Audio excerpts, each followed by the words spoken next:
Board of County Commissioners meeting for Tuesday, October 11th, 2022 to order. I'd like to welcome everybody here this morning. We'll begin our meeting by asking Pastor Alan Baggett with Connect Church in Palaca to come forward to give our invocation, and Commissioner Rawls will lead us in the pledge. Please stand if you're able. Father God, Lord, we thank you, Lord, for this day, for, Lord, this is the day that you've made, and we will rejoice in it and be glad. We thank you, Lord, for this great nation in which we live. We thank you, Lord, for the great state of Florida. And we thank you, Lord, that we can call Putnam County our home. Lord, we thank you, Lord, for each of the commissioners, for their service, Lord, to this county. Lord, we bless them, and we thank you, Lord, for them. We thank you, Lord, for each one, Lord, that has worked so hard to facilitate this meeting today. Father, we ask you, God, to be in our midst today as we make decisions. We ask you, Lord, that you would direct them. Lord, your word tells us that we are to trust in you with all of our heart and lean not into our own understanding. But Lord, as we do that, Lord, you said you will direct our steps as we acknowledge you. And we thank you, Lord, for that. Father, we pray all these things in your Son's most precious name. His name is Jesus. And we thank you, Lord. Amen. Amen. Please join me in the pledge. I pledge allegiance to the flag of the United States of America and to the republic for which it stands, one nation under God, indivisible, with liberty and justice for all.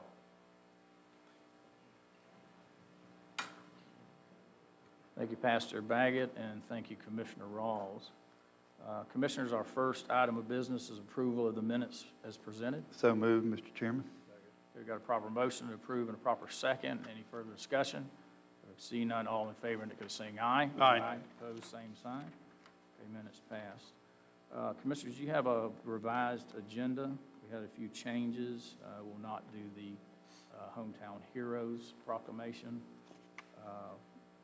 but we did add a hurricane update from Public Safety Director Grimes and some of his staff, so that will be on there. We're going to deviate a little bit from our agenda this morning, and we're going to move down to presentations and get those out of the way before we move back up to our Port Authority meeting.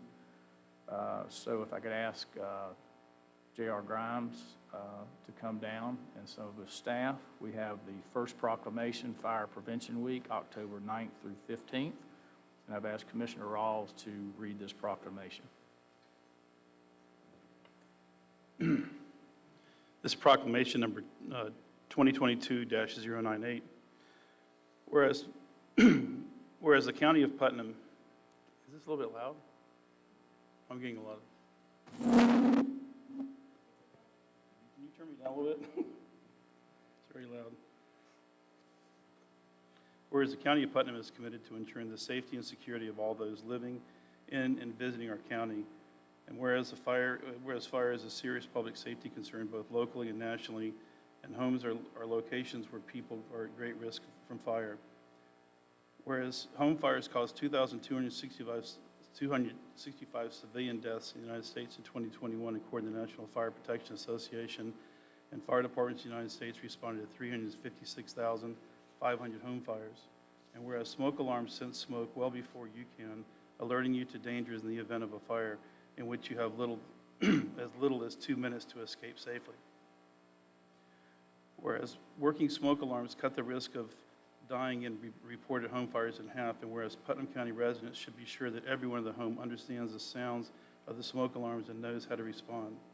And whereas Putnam County residents who have planned and practiced home fire escape plans are more prepared and will therefore be more likely to survive a fire. And whereas Putnam County residents will make sure their smoke and carbon monoxide detectors meet the needs of all their family members, including those with sensory and physical disabilities. And whereas Putnam County first responders are dedicated to reducing the occurrence of home fire injuries through the prevention and protection of education. And whereas Putnam residents that are responsive to public education measures are better able to take personal steps to increase their safety from home fires, especially in their homes. And whereas the 2022 Fire Prevention Week theme, Fire Won't Wait, Plan Your Escape, effectively serves to remind the public that it is important to have a home fire escape plan. Therefore, Chairman of the Board of Putnam County Commission do hereby proclaim October 9th through 15th, 2022 as Fire Prevention Week throughout the state, and I urge that all people of the Putnam County to plan the practice of Home Fire Escape Fire Prevention Week 2022 and to support the many public safety activities and efforts of Putnam Fire and Emergency Services. Done, ordered, adopted on this 11th day of October. Mr. Chairman, I move approval. Second. Got a proper motion to approve this proclamation and a proper second. Any further discussion? Okay, seeing none, all in favor, indicate by saying aye. Aye. Aye. Opposed, same sign. Congratulations and thank you.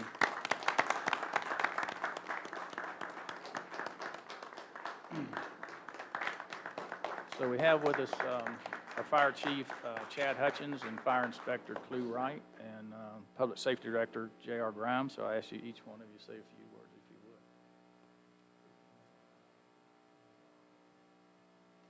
would. Thank you for giving us this opportunity to come to you today, and thank you for the proclamation that you have given us and awareness for Fire Prevention Week. Just to let you know, this is a team effort here in Putnam County, and we work together with the city of Palaco also. But it's our goal and mission, to try to save every life in Putnam County and try to do that with every firefighter. And again, I say thank you to do that. And just to let you know, we investigate all fires 100% here in Clay County to try to determine the cause and the origin of that. So again, thank you. Putnam County. You left Clay County a long time ago.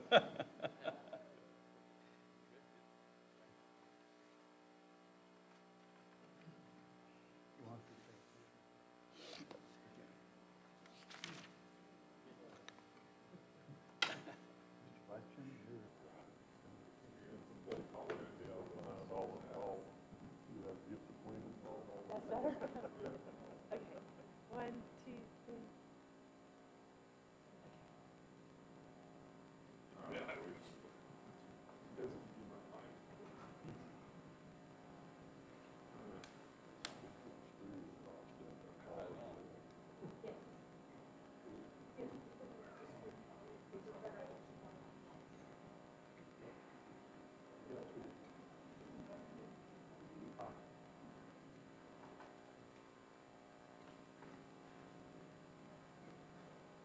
Okay, thank you, Commissioner Rawls, and thank you for all the firefighters that participated. Our next proclamation is to celebrate the 247th birthday of the U.S. Navy. And the representative could not be here this morning, but we do have two veterans on our dais. I've asked Navy veteran Commissioner Adamczak to read the proclamation, and also Commissioner Rawls is a Navy veteran. So, sir? Go Navy. Are there any other Navy veterans in the audience? Or Army, or any other veterans who would like to join me at the podium? Okay. Commissioner Rawls, would you join me at the podium as we do this proclamation?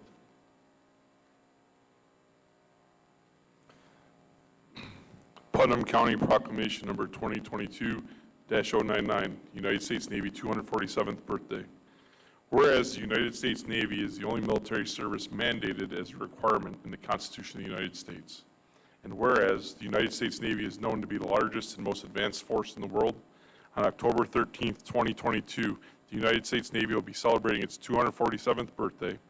And whereas the United States Navy is a seaborne branch of the military and handles operations on and under the sea, in the air, and on the ground with a span of 100 international ports and the open ocean.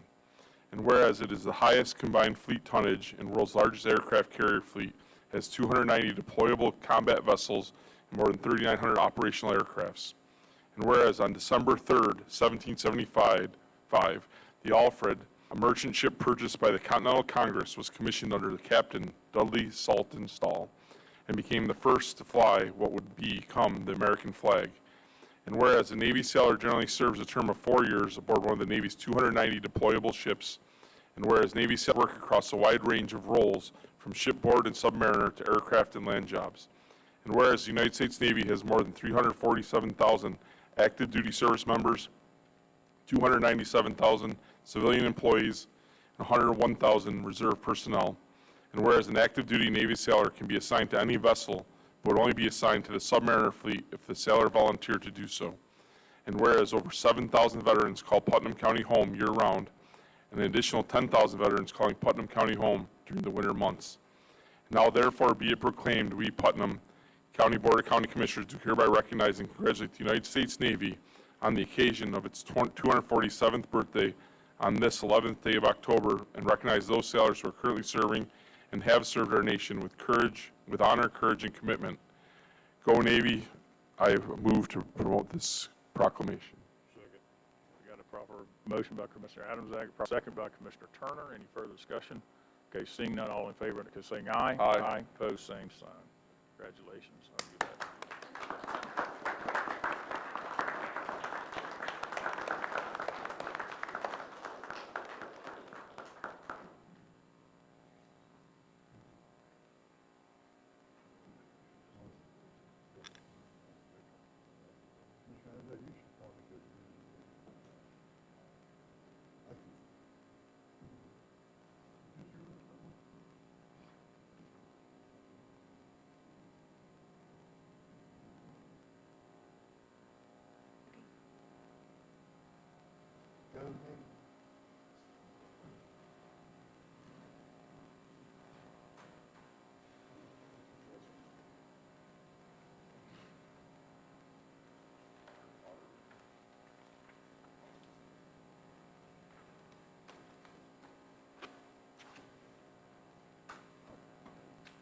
Okay, is Lori Staven here?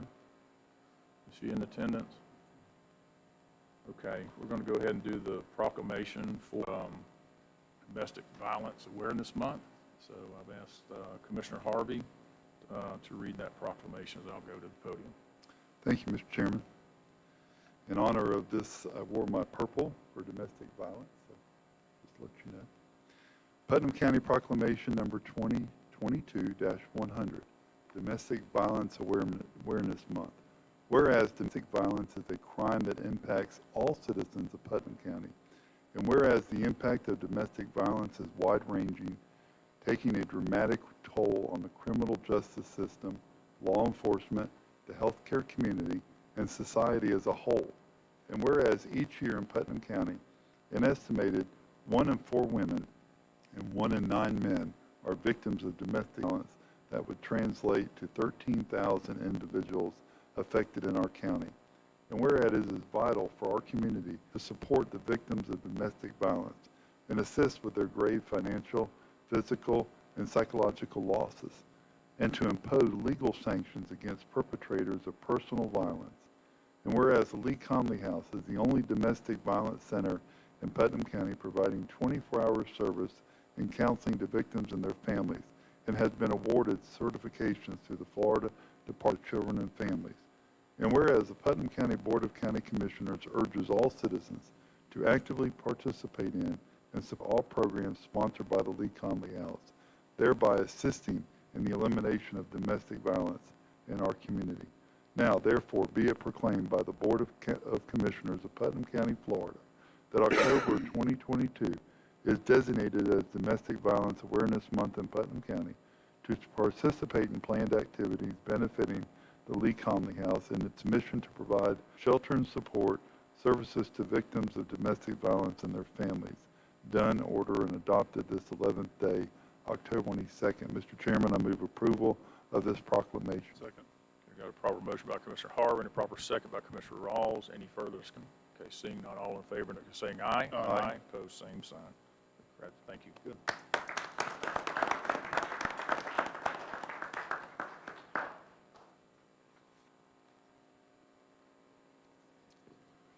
Mr. Chairman, if I could take a point of privilege real quick, just to thank the board for doing that proclamation.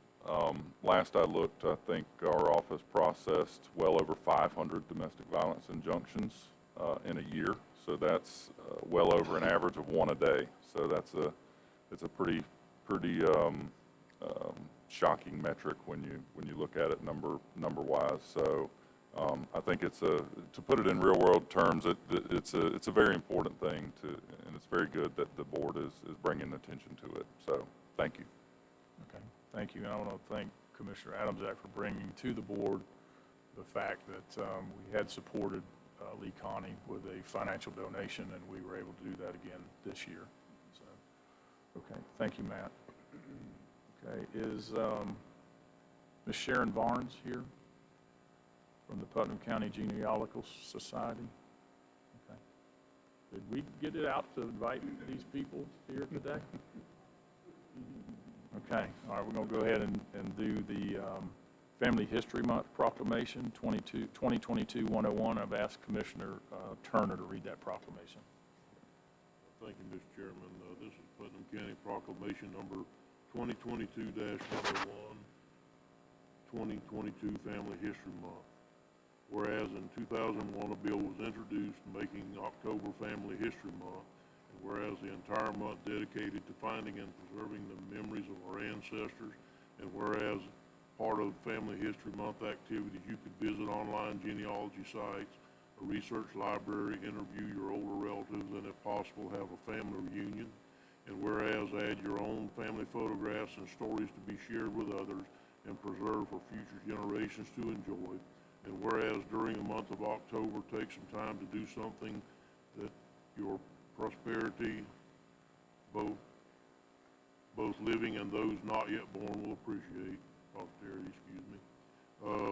Now therefore be it resolved that Putnam County Board of County Commissioners does hereby proclaim October 1st through October 31st, 2022 as Family History Month, and calls upon the people of Putnam County to observe this month and join with the Putnam County Genealogical Society with appropriate programs, activities, and individual search. Mr. Chairman, I'll move this proclamation.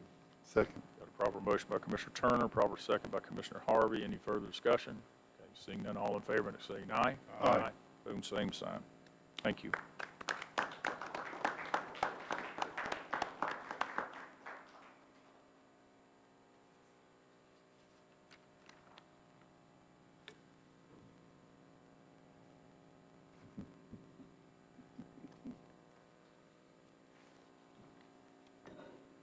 Okay, as I said, we're moving the agenda around a little bit, and I will ask J.R. Grimes, we're going to move Julianne's countywide update project to last, and we'll have J.R.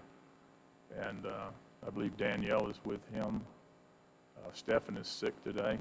And as they come down, I just want to welcome Charles Rudd, the city manager for Crescent City, Mayor Michelle Myers from Crescent City, Mayor of Willaca, Jamie Watts, city manager, I believe Don Holmes is back there from the city of Palatka, and I believe Mayor JR's got you blocked out, Mayor, but Terrell Hill from Palatka, welcome here this morning. I think I got all the mayors here this morning and their staff, okay.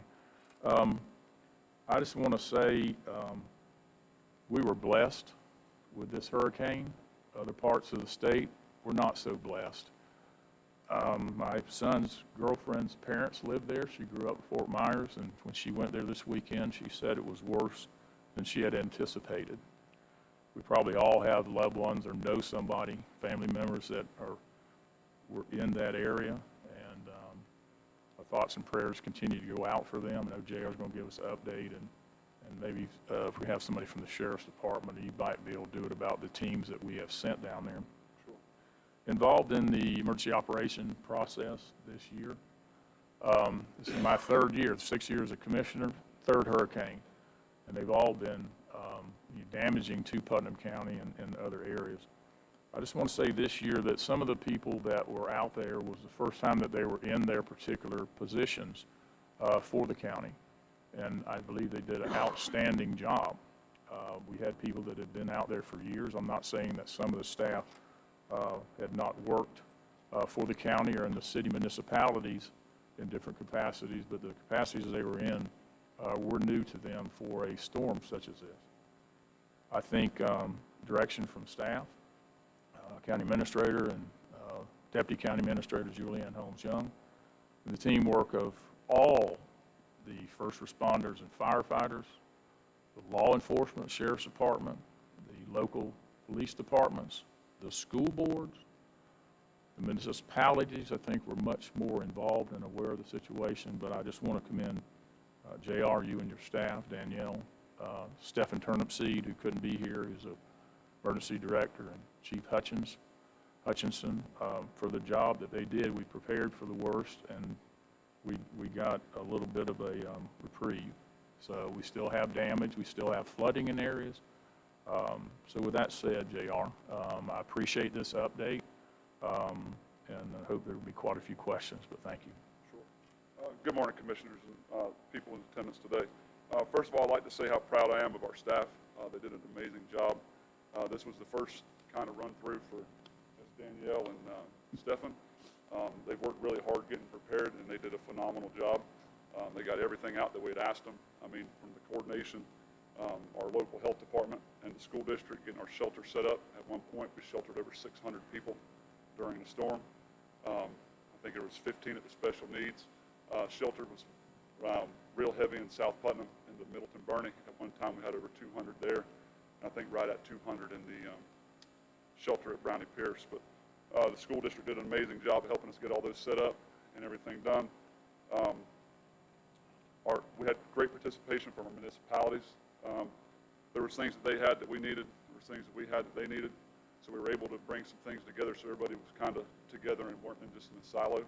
So it made the operation go really, really smooth. Since then, we have deployed. We got a call, Chief Hutchison did, I think Thursday afternoon, after it had cleared through here, and asked if we could start sending our crews to Southwest Florida, to Fort Myers, which we did, accompanied by some crews from the city of Palatka. We sent the first crew down. The first crew came back on Wednesday. It was still a lot of needed help, and they asked if we could send another crew. So they met, again, 2 from Putnam, 2 from the city of Palatka, met the original crew in, I believe it was in Orlando, and did a swap out. Maybe it was at Lee County at the football stadium there. They swapped out. The original crew came back home. We got a call yesterday, our Chief Hutchison did, from the state of Florida, and said that they needed crews at least till November 1. So we're going to try to do like a once-a-week rotation for the crews down there. The report's back is it's just, total devastation, and that could have been here, up until the very last minute, and that cold front pushed in. The eye of that storm was coming between Crescent City and Palatka. So that devastation could have been here. I mean, we did have several residents that were, still are flooded. I was in West River Park yesterday.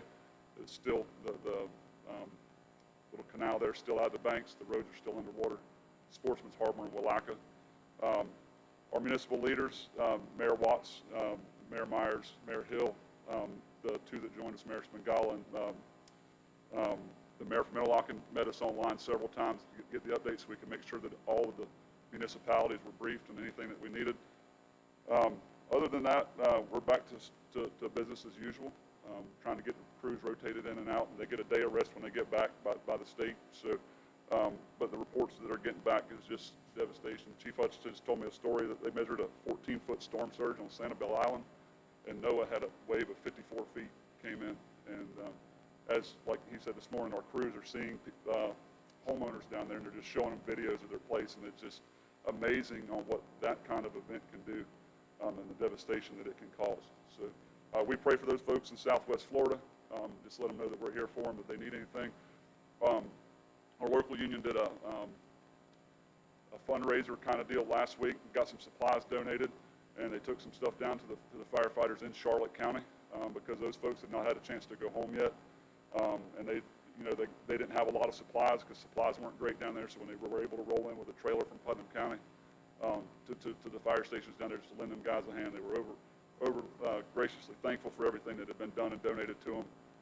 So that's pretty much the report today, but I'd just like to thank everybody, the support from you guys, the municipal leaders, our community partners. We're absolutely phenomenal in this. So thank you, Chairman. Okay. JR, can you speak a little bit, and if it's too early, about FEMA, applications for FEMA? I got a call yesterday.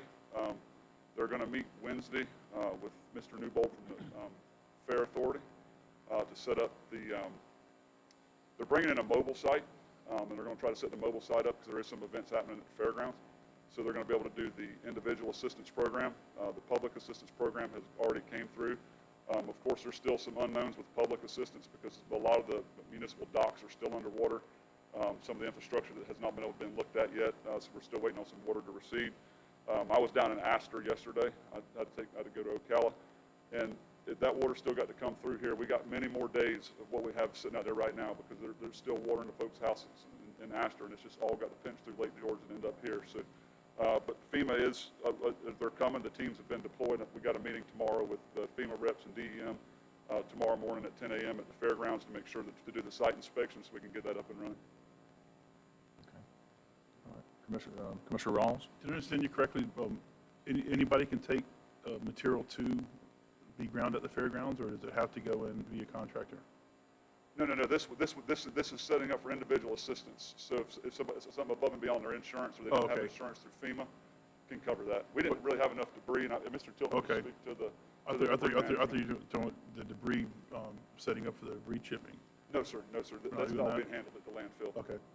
This is just for assistance for individuals that they need assistance from FEMA, whether it's replacing, roofs or damage to structures or something like that. So individual assistance will be set up there.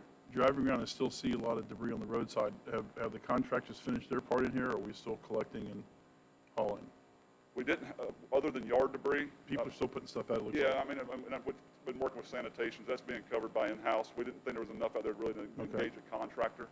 And Mr. Tilton could speak to that. I mean, he's working on getting piles and all picked up for us. So, between them and Waste Pro, we've been working on that in-house. Okay, thank you. Okay. Jay, can you come, to put you on the spot, I guess I'm going to put you on the spot. Can you come speak to that? Because I did have an email yesterday, and those are some of the questions. And I was under the understanding that we did not have enough debris to enter in with a contractor, and people are wondering how to get the stuff off the road. Mr. Chairman, while he's walking up here, it seems like every weather event we have, we go through the same issue of we need to get the trash up within the next 2 days, but what we end up finding is that if you pick it up too quick, you end up picking it up 4 times. So you got to kind of let the stuff get out by the road for 2 or 3 weeks and then go pick it up, and then you can basically make one pass, and what's left is usually just the stuff that's left over. So you've got to give it a little bit of time, as inconvenient as it might be, and try to keep the safety issues down if it's getting too close to the road or something, and pick them up first. But otherwise, you've almost just got to let it settle for a few weeks. If you don't, you'll be out there 4 times instead of once. So, Yes, sir. Yes, sir. So what we've done is we're working with Waste Pro, and we've asked them to pick up what they can, and then we're going to work in-house with our grapple truck to help pick up the rest. We made the determination that there wasn't enough out there to bring in a full-blown contractor. So we've also, opened up all of our sites, and they can bring stuff in, and we're trying to make the best of a bad situation for helping bring that material into the landfill and to the off-sites, and then get it here the best we can, and we're going to do what we can between us and Waste Pro to get it cleaned up. And then, of course, the flooded areas, we'll just have to see as people put furniture and stuff out, or what, how we're going to try to handle that as we get closer and it's out there and account for it all. Commissioner Harvey? I just really want to say thank you to JR, your staff, Danielle. It was just a well-oiled machine that really worked very well. And Chief Hutchinson, everybody that was involved. And you too, Mr. Chairman. I know you spent a lot of time there. That's what the chairman does, but people don't realize how much time you really spend there and how much sacrifice you give. Mr. Tilton, I thank you for the call yesterday on that problem with debris. I agree with Commissioner Turner. Sometimes people are quick to rush out there and build a pile on the side of the road, but we all know it's coming as trees fall down and limbs get taken down. So we appreciate you working with the person yesterday and your attitude about trying to get this cleaned up. No doubt in the perfect world there wouldn't be any, but if this is the worst we have to deal with, we can handle that. And that's a good situation to have, because you're right, there's people.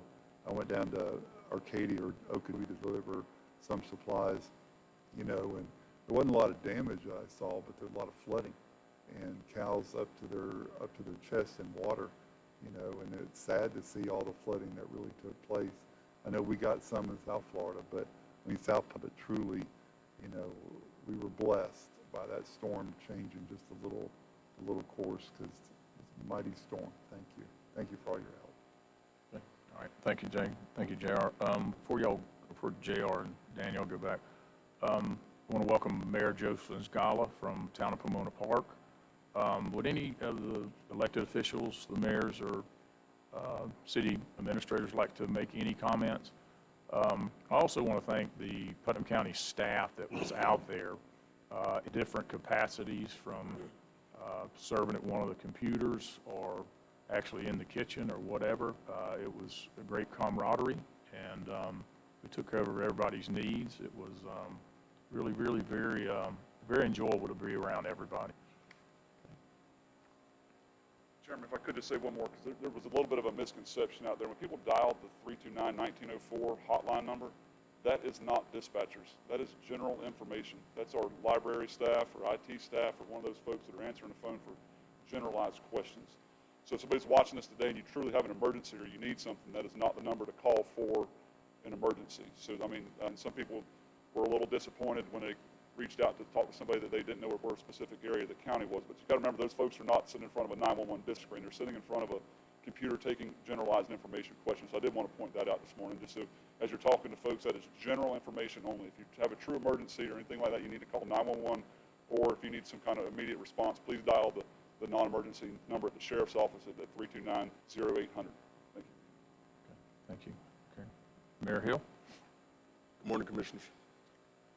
On behalf of the city of Palatka, I think I speak for all the cities in general, we just want to give kudos and thank you to the leadership of both Director Grimes as well as Chairman Suggs, and you as well, Chairman Pickens, and the staff and the first responders who worked tirelessly on this issue, along with the various community organizations and state organizations throughout. The work that took place during the hurricane incident was just a prime example of what happens when all of Putnam County comes together and works collaboratively. We continually talk about one Putnam under God, but we truly had that, and the collaborations really show how strong this community is in times of trouble. If we can take the same efforts that we have during the storm incident and use those year-round, I guarantee you this community will continue to prosper and continue to grow. The leadership, the coordination, the ability to work with one another to send first responders out together, the sacrifices made by staff alone and first responders was just absolutely overwhelming. We've continued to do that for years in and years out, but I think every year we do it, we get better. And that's really what it's all about. We had some new individuals in the room, but they came on board and they worked tirelessly throughout. And this is one of the first times that we've had all the mayors really participate in the same manner that we've had over the years. And so special thanks out to our new mayors, both Mayor Myers and Mayor Watts, for the work that they did as well. But I'm just extremely grateful for this opportunity. Also, kudos to our City Commissioner, Don Holmes, for being out there as well and being at the helm, and Jonathan Griffith, as well as Chief Shaw and Chief Taylor. Just a wonderful job all around. And even on the post-storm incidents and the trainings that took place, they were second to none. They were very informative, and we were able to bring organizations together again for the purposes of making sure that we dealt with quotas and numbers that had to be met from a FEMA standpoint. And everyone, I think, was truly educated as to what the process is and how we continually move Putnam forward. So again, thank you. Okay. Thank you, Mayor Hill. Mayor Watts, good morning. I'd like to echo the sentiments of Mayor Hill. We really appreciate the county and what they did for us. Executive Director Grimes kept us in the loop as we move forward. Our county administrator, Terry Suggs, was there, answering my phone calls, whether it was 6 o'clock in the morning or 8 o'clock at night. And we appreciate the support that y'all provided to us. We still have flooding in our area. I've got about 4 streets down there that are still halfway flooded. I tried to take my golf cart down one the other night, and about got stuck down there. But the water's starting to recede a little bit. We're starting to see kind of a level off with the water in the river. We're hopefully to not see it go too high as the rest of the water flushes from Astor down this way. We ended up with 54 dump trucks full of debris. And Commissioner, you're correct, because it was like the Easter Bunny. Every time we would go by and pick it up, we would come by 5 minutes later and there would be another pile of debris there. So it was a little bit of a challenge, but at the end of the day, even with the challenge that came from the debris, our residents appreciated how quickly that we moved to get the community cleaned up and get us back online. And I told them we had the Florida Division emergency management come through, and I told the guys, I go, you guys are doing too good of a job of cleaning the town up. They're coming through to look at our town, and it don't look like anything happened down here. So, but we appreciate your support. We did have the U.S. Senator Marco Rubio sent some staff down. We had about 25 people show up and did some pre-registration for FEMA assistance in Putnam County. And when you get the information concerning FEMA at the fairgrounds, we'd appreciate getting that information as well. But it was a learning experience. My staff and I were up for 40 straight hours keeping the water, sewer, and lights on in the town. I'd like to give kudos to the Florida Power and Light. I called her 12 times, and every time I called, she was on top of it. We had about 2 hours of power outage in the town of Willaca. They kept coming out, and they kept restoring power. And in fact, Doug was our lineman that came out, and we actually gave him a hat and made him an honorary part of the town. And we appreciated him hanging around that day because he kept the lights on for sure. But we appreciate the work that y'all did, and we, it's good to see the municipal elected officials in the cities and in the county as we all work together, and it demonstrates, as Mayor Hill said, how much we can move forward and how we can all work to serve the same residents. I serve the same residents that you serve in Putnam County, and it's good that we can work together and do what's important for them and set everything aside and do that. So we appreciate the work that y'all did for us, and we look forward to working forward in the future with you. Thank you. Okay. Thank you, Mayor Watts. And,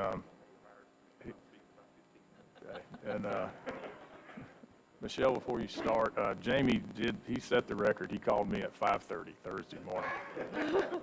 And I had stayed at the EOC, so I just gotten out of the shower, and I go, golly, he's calling me at 5:30. So he answered, but he was checking on to see if the representatives from Florida Power and Light were at the EOC and to get hold of them. But before you go, Michelle, again, sometimes you just leave people out, but Florida Power and Light and Clay Electric did a fantastic job preparing and getting our electric back on, both of them.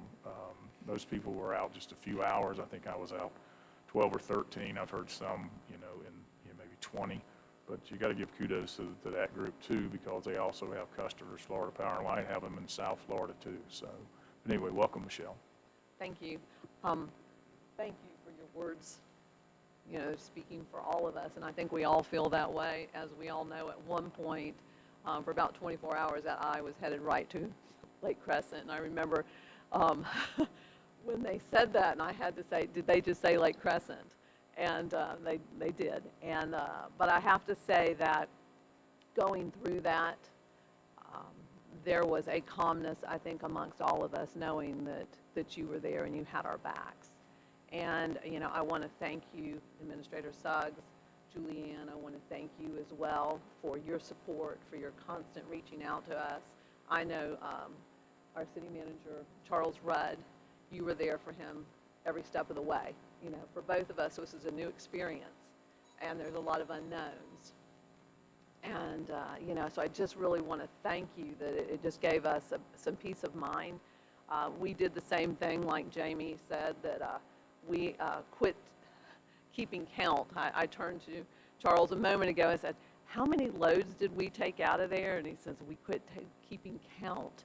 But I've said all along that I'd much rather pick up sticks and twigs than rebuild lives.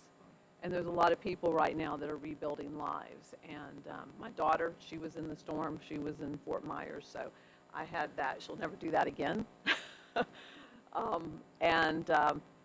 Just what she has shared with me, we are so, so, so very blessed. But we're also blessed to have each and every one of you.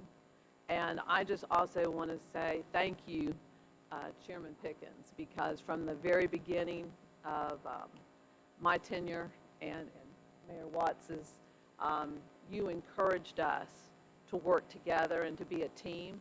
And I think together we're all successful when we work together. And we saw that this last couple of weeks, and I just want to thank you for everything. Okay. Thank you. Anybody else? Mayor Joe? Good morning. Pomona Park was pretty much unscathed. A few trees come down. Mostly it was branches and leaves.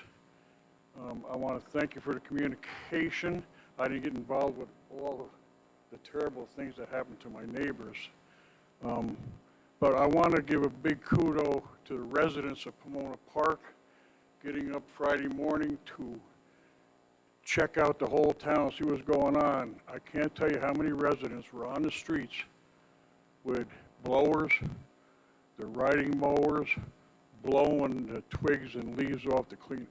The community itself came together, and I want to express that here because I think it's important.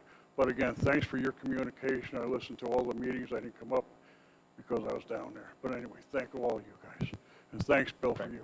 Right. Thank you, Mayor Joe. Okay, anybody else? I may just say one more thing, Mr. Chair. I just think that the staff, the sacrifices that were made by every employee and every official within the county deserves a round of applause.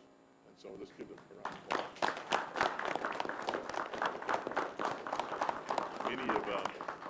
Many of them were away from their homes and their families for a week. And I think that often goes unnoticed if an incident only takes about 18 hours for the actual storm incident to come in place. But the work that was put in place is just is commendable, and the sacrifices are just they're unreal, particularly during a time where we find ourselves understaffed with first responders and our public works individuals. So I just think that we just have to make sure that we continually say thank you to the people who keep this community in the places where it is. Also, commissioners, thank you as well, because while you may not have necessarily been at the EOC, you were sending messages out to your citizens, and I think that goes lost on what roles you play within this entire process. So again, thank you, as well as all the other electeds throughout who continue to send out a unified message for Putnam County citizens so that they would continue to be informed. Okay, thank you, Mayor Hill. Before y'all sit down, Administrator Suggs will say a few things. Thank you, Mr. Chairman. Do you want to know why we were successful? It's standing here today. And, you know, nothing that we do here is more important than preparing for these type of events. And having everybody that's here today is a great representation of how we come together when it's necessary and do the things that are needed for our community. I can't say enough positive things about the staff themselves, how they came together.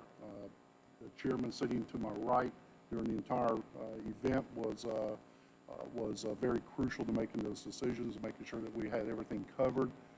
You know, the school board plays a huge part in this with the shelters, the sheriff's office, with getting everything set up. It was a lot of moving parts to make sure that we're prepared, and everything just seemed to really come together well. And again, I attribute that to the fact that everybody participated, from the elected officials to the municipal managers, to the staff. One of the things that we did early on in the preparation was each one of the municipalities got together we started dividing up and conquering as far as where equipment was going to be staged, who had what piece of equipment, where were we going to go. We had an issue at one time with potential fuel. City Manager Holmes jumped on the phone, made a couple calls and got some contacts and got fuel delivered.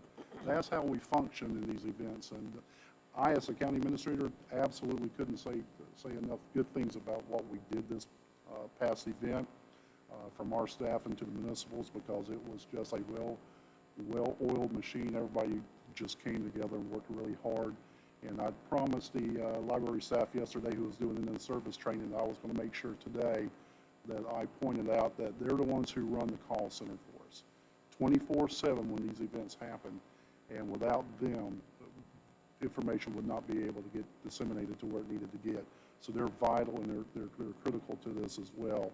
And to everybody that did leave home to come and camp out DOC, make sure the event was well prepared for. Thank you. And again, thank you, commissioners, for what you do for us as well. And thank all of you commissioners and mayors and municipal leaders as well. Thank you so much. Thank you, Mr. Chairman. Thank you, Administrator Suggs. Commissioner Harvey? You know, Mayor Hill said something just a second ago, Mr. Chairman, and how the commissioners stepped up and sent information out. Danielle, honestly, I've been through a few storms.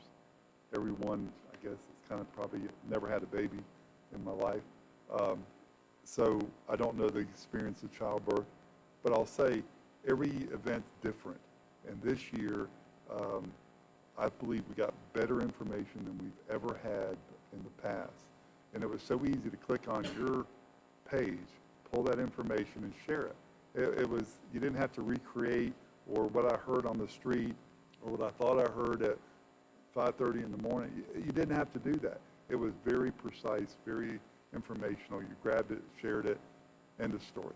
And it was very well done. I'm sure we learned a lot, and as we go forward, we're going to do even better. But I tell you, I couldn't have got better information than what I got during this storm event. Thank you. Thank you, Commissioner Aubrey. JR, you want to wrap it up? Well, I think we missed a couple important key factors. Is our Sheriff's Office and our Department of Corrections. They supplied us inmate labor to help assist our citizens with sandbags, getting out in front of the storm. I mean, there was a few things that needed to be done in some specific areas. And, I mean, Stephen worked with the Department of Corrections. We're able to get a couple extra crews. Colonel Wells stepped right up, and they were able to send one of their crews to the sandbagging site. And, you know, we went through that. And, you know, we talked about the Florida Power and Light. You know, one time the number of homes in Putnam County that had no power was 12,000, which is a lot of our homes, you know. So one thing we learned during Hurricane Irma that was really successful was that if we would send a FP&L, kind of like a hotshot crew out there to disconnect the power, our fire rescue folks and public works crews and stuff like that could get out there, and if they de-energize the lines, we could go and get the trees and stuff knocked out for them. So we actually attached FP&L crews, and they didn't mind if it was Clay Electric's lines. They'd make sure they were de-energized. We were able to send crews out there, and they were attached to our fire rescue folks that are cleaning the streets and public works and get them de-energized. So we had all of the trees and the power lines done. So when the restoration crews got there, the only thing they really had to do was put the power line back together. So that was a lesson we learned back in Hurricane Irma, and we're just so thankful for what FP&L and Clay Electric had done to get our power restored back to our citizens. And, you know, our public works crew did a phenomenal job getting our sand sites set up and delivered through the work that they did. I mean, it was just a great overall experience. I appreciate the opportunity to be with the crews. I think we've learned a lot. We've made mistakes, but we fixed them real quick and moved on. But overall, I think we had a very successful event, and just thank all of you guys for your support and everything that you did. Thank you. Thank you, JR. Let's give him a hand.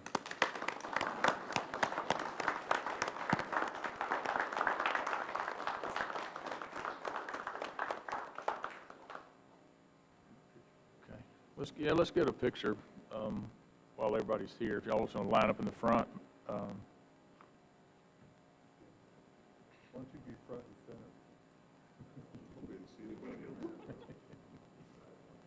You bring the beauty to the whole thing.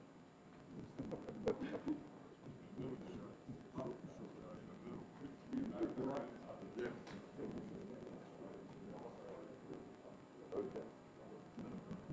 All ready? No, you're good.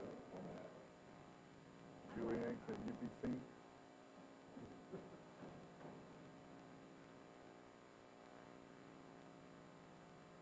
Good deal. Good.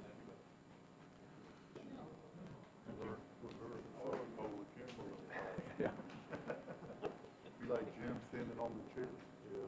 And I want to personally, as chairman, thank everybody for taking time out of their busy schedule to show up for this meeting, for the update, and just want to thank everybody for their participation. So, okay, we'll move down to Julianne, the countywide project update. Good morning, Commissioner. Thank you.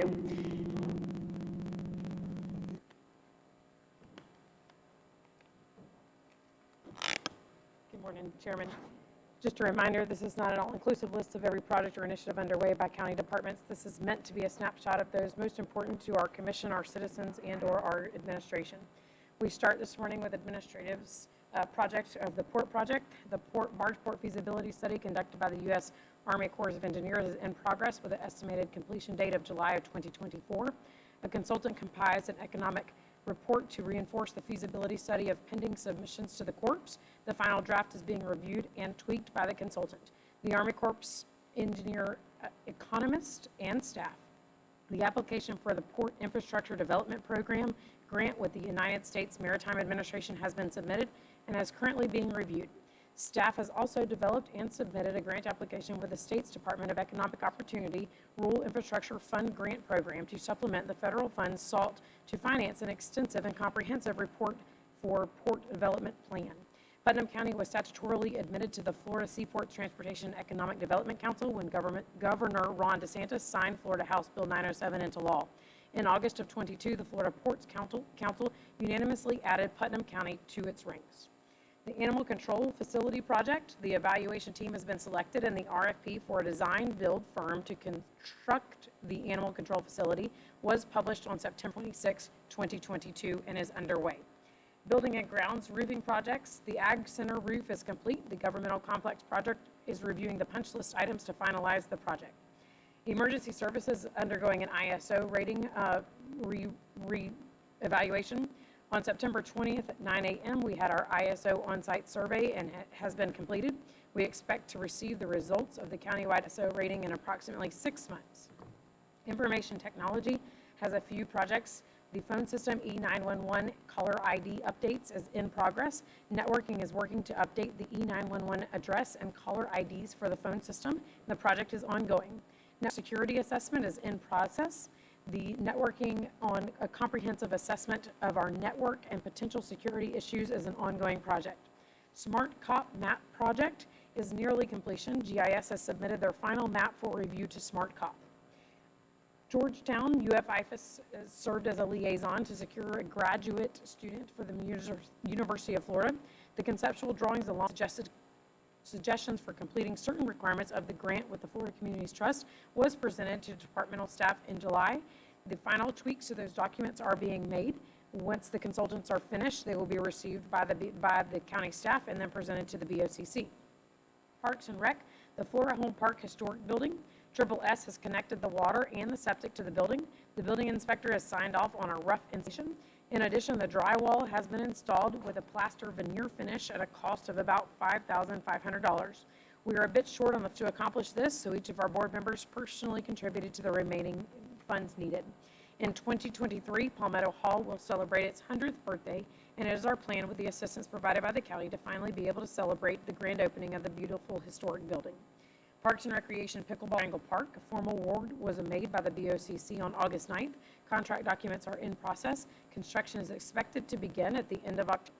Public Works has Fort Gates Ferry Landing. Welding activities are underway and the project is anticipated to be complete in October. St. John's Avenue resurfacing, Palm Avenue to CSX crossing at the Palatka Fire Department. The contract for CEI services has been awarded and coordination with FDOT is underway to obtain authorization to advertise. Advertisement for construction services is anticipated to begin this month. County Road 310 rehabilitation. The executed submerged land easement has been obtained from the state and coordination with FDOT is underway to obtain authorization to advertise. Advertisement for construction services is anticipated to begin this month. Septic to sewer conversion phase 3. The pre-construction meeting has been completed and the notice to proceed is scheduled for September 1st. The project is anticipated to be completed by February 28, 2023. Sawyer-Salem Bowl Green Drainage Project. The project is complete. Dirt to Pave 2021. Paving activities on Park, Whitehall, Nancy, Lloyd, Lynn, Ida, Dixon, Sandy, North Lake Drive, South Lake George Drive, Palm, and Atkins are complete. Norwood, Tropic, Cypress, Walt, and Balsam are expected to be completely paved by early November. Construction activities on Deeren are scheduled to begin in October, and all roads are scheduled to be completed by December of 2022. Dirt to Pave 2022. A final list was discussed at the September workshop. Public Works is seeking proposals for design services. East Putnam Drainage and Flooding Mitigation Phases 1 through 4. Phase 3 construction activities are underway and anticipated to be completed by November 29th, 2022. Phase 4 permitting and design activities are underway. St. John's Avenue Drainage Improvement, State Road 19 to County Road 309C.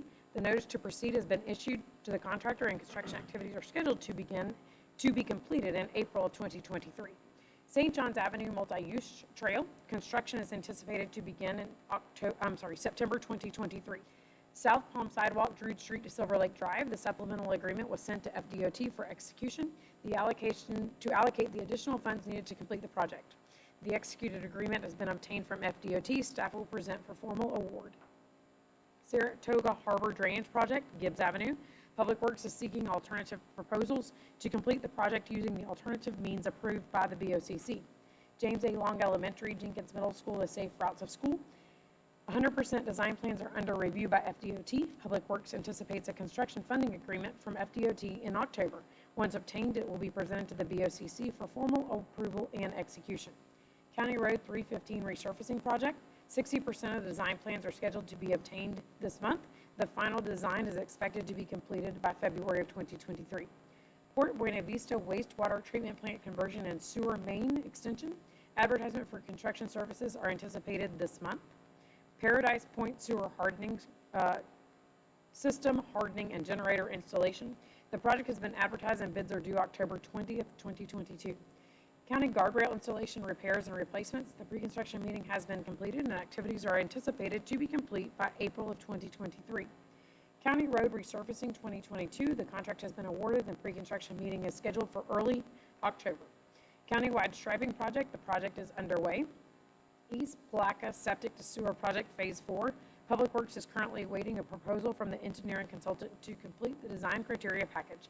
Public Works anticipates having a criteria package complete in October and advertised for design build firm in November of 2022. Countywide bridge repairs. The pre-construction meeting has been completed and activities are anticipated to be completed by April 2023. East Placa Water Plant Retrofit Project. The project is underway. Barden Ranchant Road resurfacing project. Advertisement for construction is anticipated October of 2022. This concludes my update. Okay, thank you, Julianne. Commissioner Turner? Yes, Harvey, you need to go ahead first. Okay, I didn't hit my button ahead of you. On the sewer grant project for Buena Vista, when we put that on the street, could we ask for an alternate on what it would cost to run water at the same time? I don't know if it would be a big deal or not, but if we're already running sewer out there, it might be that we need to put in some pipe for some water too, and it just may be too much money, I don't know, but if we could have maybe. We can run that by, we have to get concurrence on that document to advertise as is. We can run that by the funding partner and determine whether or not they let us have that alternate in the bid. Sure. That's fine, thank you. Yes, sir. If we could, it might be the opportunity to get that first leg done, I just don't know. Yes, sir. Did we ever decide what, and this may be a public works question, but did we ever decide what route we're taking with the sewer? Are we going out to 207A and up 207A, or Putnam County Boulevard to 207A, or are we going down Highway 207? I'm going to have to look that up and get back to you, sir. That's fine, you Okay, can, but that's I fine. was hoping we could go out Putnam County Boulevard and up 207A, just because that gives us the opportunity to tie on all those other driveways and mailboxes all the way out, where if we go up 207, there's not going to be as much expansion area as there are if we went out the other way. So No problem. if we have the option, I'd like to try to go that way if we could. Yes, sir. Thank you, Mr. Commissioner Harvey? Thank you, Mr. Chairman. Ms. Young, and I know this is really just for public knowledge, the Norwood paving street area. Yes, sir. I did get a complaint about that, and I know Mr. Nimitz sent me the contractors having a hard time finding the product, the asphalt. So we kind of knew that was coming. We talked about that months ago. We knew supply chain was breaking down, but as soon as that contractor can do it, you know, it'd be really nice because people, yeah, okay, I'll leave it alone. And Mr. Suggs, last night, the lady, and I just lost her name, Safe Route to Schools over there. You remember? Okay, I know I lost it, but that's that drainage area where the sidewalk had a wooden platform over top of it. That's all going to be fixed, thanks to Mr. Suggs, Mr. Ladd, and Mr. Rodriguez for fixing that, extending that culvert, and putting concrete sidewalk over top of it. So appreciate your help there, and she was very ecstatic that, you know, we could make that change pretty quick. So thank you. Thank you, Mr. Chairman. Commissioner Turner, do you have another comment? Okay, you need a comment. Thank you, Julianne. A lot of projects going on in Putnam County, as you can see from that lengthy list, so. Okay. We're going to take a 3-minute recess where we go into Port Authority.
Being the Board of County Commissioners meeting, and I'd like to go ahead and we move up to the Port Authority, so I will recess the meeting, and I'll call the Port Authority meeting to order. First item of business, Commissioner, is approve the minutes as presented. Mr. Chairman, I move approval of the minutes as stated in our packet. Second. Okay, got a proper motion by Commissioner Harvey, proper second by Commissioner Adamsack. Any further discussion? Okay, seeing none, all in favor indicate saying aye. Aye. Opposed, same sign. Okay, we do have one item, item B, but I'm going to open it up for public comment before we move to that item. So any individuals wishing to make public comment on a Port Authority item, if you'd please come forward. We do have one speaker card, Mr. Charlie Palmer. If you come forward and you could state your name and address for the record and try to keep your comments around 3 minutes. 3 minutes? Just kidding. Charles Palmer, 4004 Shady Oak Court, Lake Mary, Florida. My company, Palmer Group, was the developer. I'm proud to deliver to the county a significant taxpayer. We have gotten all the permitting done, and on the cottages at St. John's, which is in the city, across the street from the business park. So it's about a $30 million project that we started. Larry Harvey entered, we had a meeting in 2017. He said, please come look at Putnam County. We have a demand, a need for housing and development, and we have delivered, like I said, about a $30 million market rate rental property. During that period, in 2017, our company made a presentation to the commissioners for a joint venture. Mr. Adamsack, you weren't here, but the rest of the fellows all saw the presentation. The idea then was for the Palmer Group to provide some development services, some analysis services of the park property, and to see if there was a higher or better use than the industrial zoning that was there. It was tabled at the time. We got involved with the cottages of St. John, so we moved forward with that, and we never did come back around and pick up that topic. What brought me here today was someone has made an offer or a letter of intent, would like to, for the port to negotiate a letter of intent to buy some of the parcels in the park. We have looked at all the parcels in the park for several years. We have been working with our development partners, and we have a particular plan for the park that would involve more than the particular acres that are being requested to negotiate. Certainly think it's the good news is that someone is interested in really doing something with the park on an industrial level. I have questions on the size of the adventure, et cetera. That's your business. What I'm requesting today is that we have I've sent you guys, you commissioners, a letter putting you on, not on notice, but letting you know that we have been working on a letter of intent for several parcels, and they happen to include these two that are under the letter of intent. So we will go forward with our letter to the Port Authority, and so my request showing up today is that is there a process in the Port Authority to process, I guess that's my timer, what is the process if you happen to have two letters of intent in play at the same time? How do we make sure that it's open information for everybody? Is there a process, and my request is that you publish some kind of a process so that any party that wants to make an offer for any parcel, if it happens to be competing with someone else, how does that process get taken care of? How does staff do it? How does it get handled? So that's my real purpose today. Okay. All right, Mr. Palmer, thank you for your comments. We don't have any in process right now. We may have one after this meeting, but you have not presented any letter of intent, have you? No, sir. It's in process. It'll be here this week. Okay. All right. I guess could staff get with Mr. Palmer about any of the direction of how to move forward with that if you choose to do so. Yes, sir, Mr. Chairman, staff will absolutely meet with anybody that wants to bring any type of letter of intent to the Board of County Commissioners, or in this case, the Port Authority that they would like to bring.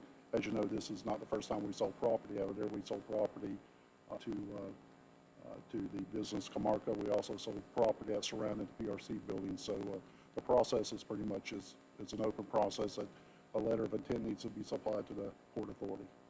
Okay. All right. Commissioner Turner? Keep in mind, I'm just a roofer, not a lawyer, thank goodness.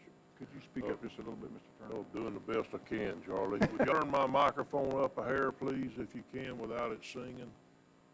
They're having some issues with these microphones right now. I'm certainly no attorney and don't claim to be one, but it seems to me like if we end up taking a letter of intent, then that would tie up that piece of property through the time period of letter of intent. If the letter of intent fell through and they purchased the property, then it would be available again. But that wouldn't prevent a letter of intent on any of the additional parcels that are not being talked about today. I mean, it'd be no different than the one that's sold. We don't control it anymore.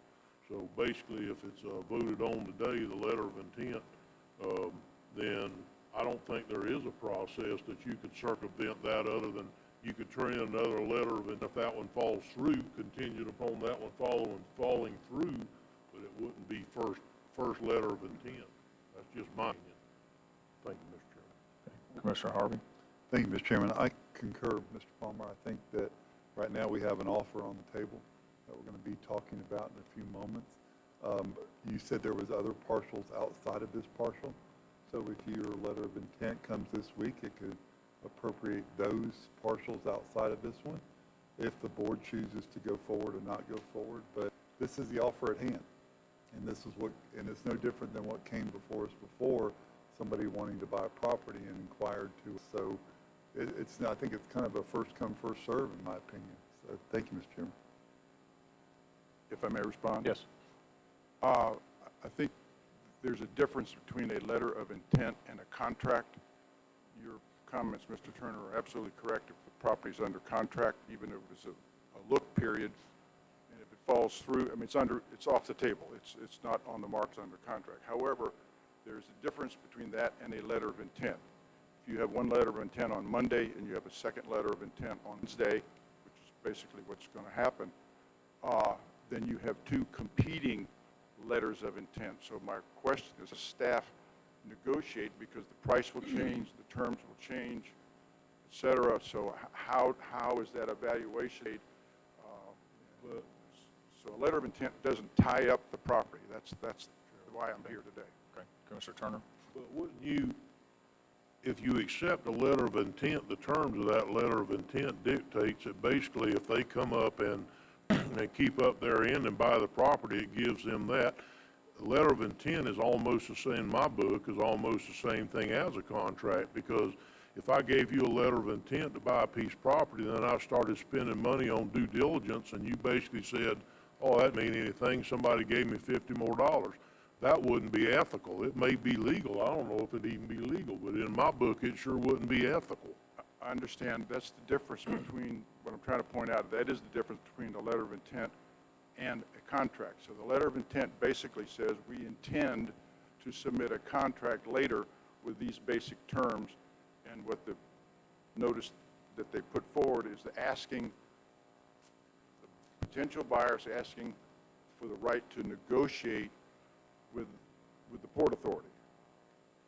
So if there's a competing letter of intent with different terms, better terms, more money, et cetera, how does the staff handle two letters of intent which do not tie up the property? Mr.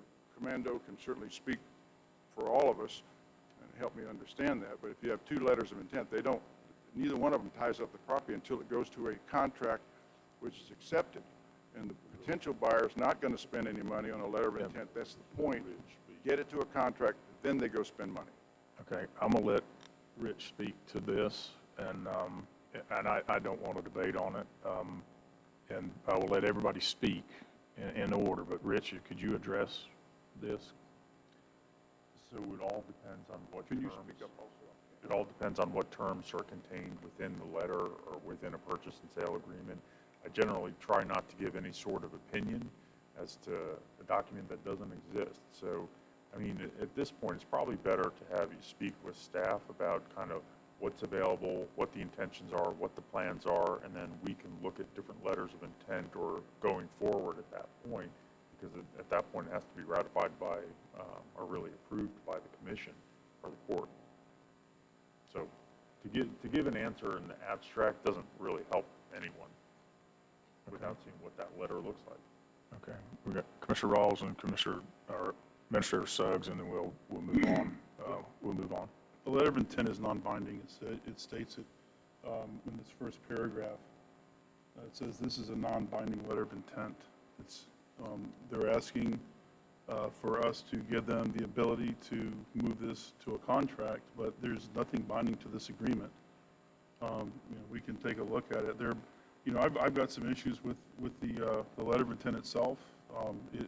And I expressed this to the chairman that brought this. The firm that's presenting is a startup firm with no proof of capital.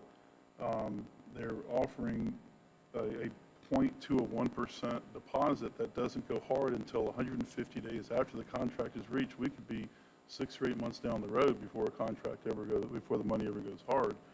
And then on top of that, we have to pay an additional $120,000 in seller's fees for their broker. And it works out to $38,000 an acre. The last property we sold, from recollection, was north of 40, and the property across the street from them just sold for a whole lot more than that, well over $100,000 an acre. So I personally don't know that this is even a good deal for the citizens, to be honest with you. I know that the intent is to bring in a 700+ thousand square foot warehouse on a 60-acre campus that's going to put a lot of pressure on that part of the city of Plaque. I reached out to some of the city commissioners. I spoke to 3 of them regarding this, and I think this really needs to be thought about long and hard. You stick a food distribution warehouse out there on St. John's Avenue. How do they get access to 100 or St. John's Avenue? You can't go out 20, or you can't go out Moats Road to get to 20. You're going to have to go past the college to get to Moody, but then Moody Road has got an issue. Going down to Highway 19 or 309C out to 100, and we know the kind of mess that's going to create for the citizens that live out there in Barden. I'm not sure if this is a good deal for the citizens at this point or not, to be honest with you. Okay, Commissioner Harvey. Thank you, Mr. Chairman. I had some of the same concerns, Commissioner Rawls, about traffic, and I think we can solve that. But Rich, let me ask you a question, Mr. Attorney.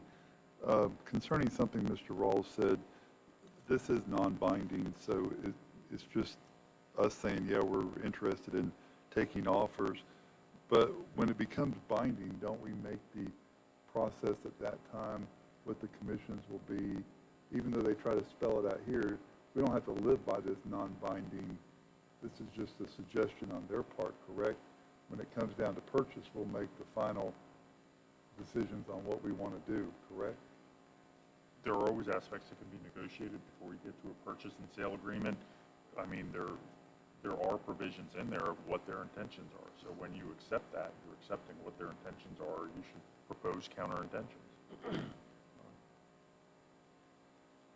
Okay, Commissioner Turner. Thank you, Mr. Chairman. The problem I'm having with this is that the whole reason for us being involved in a business park is for economic development.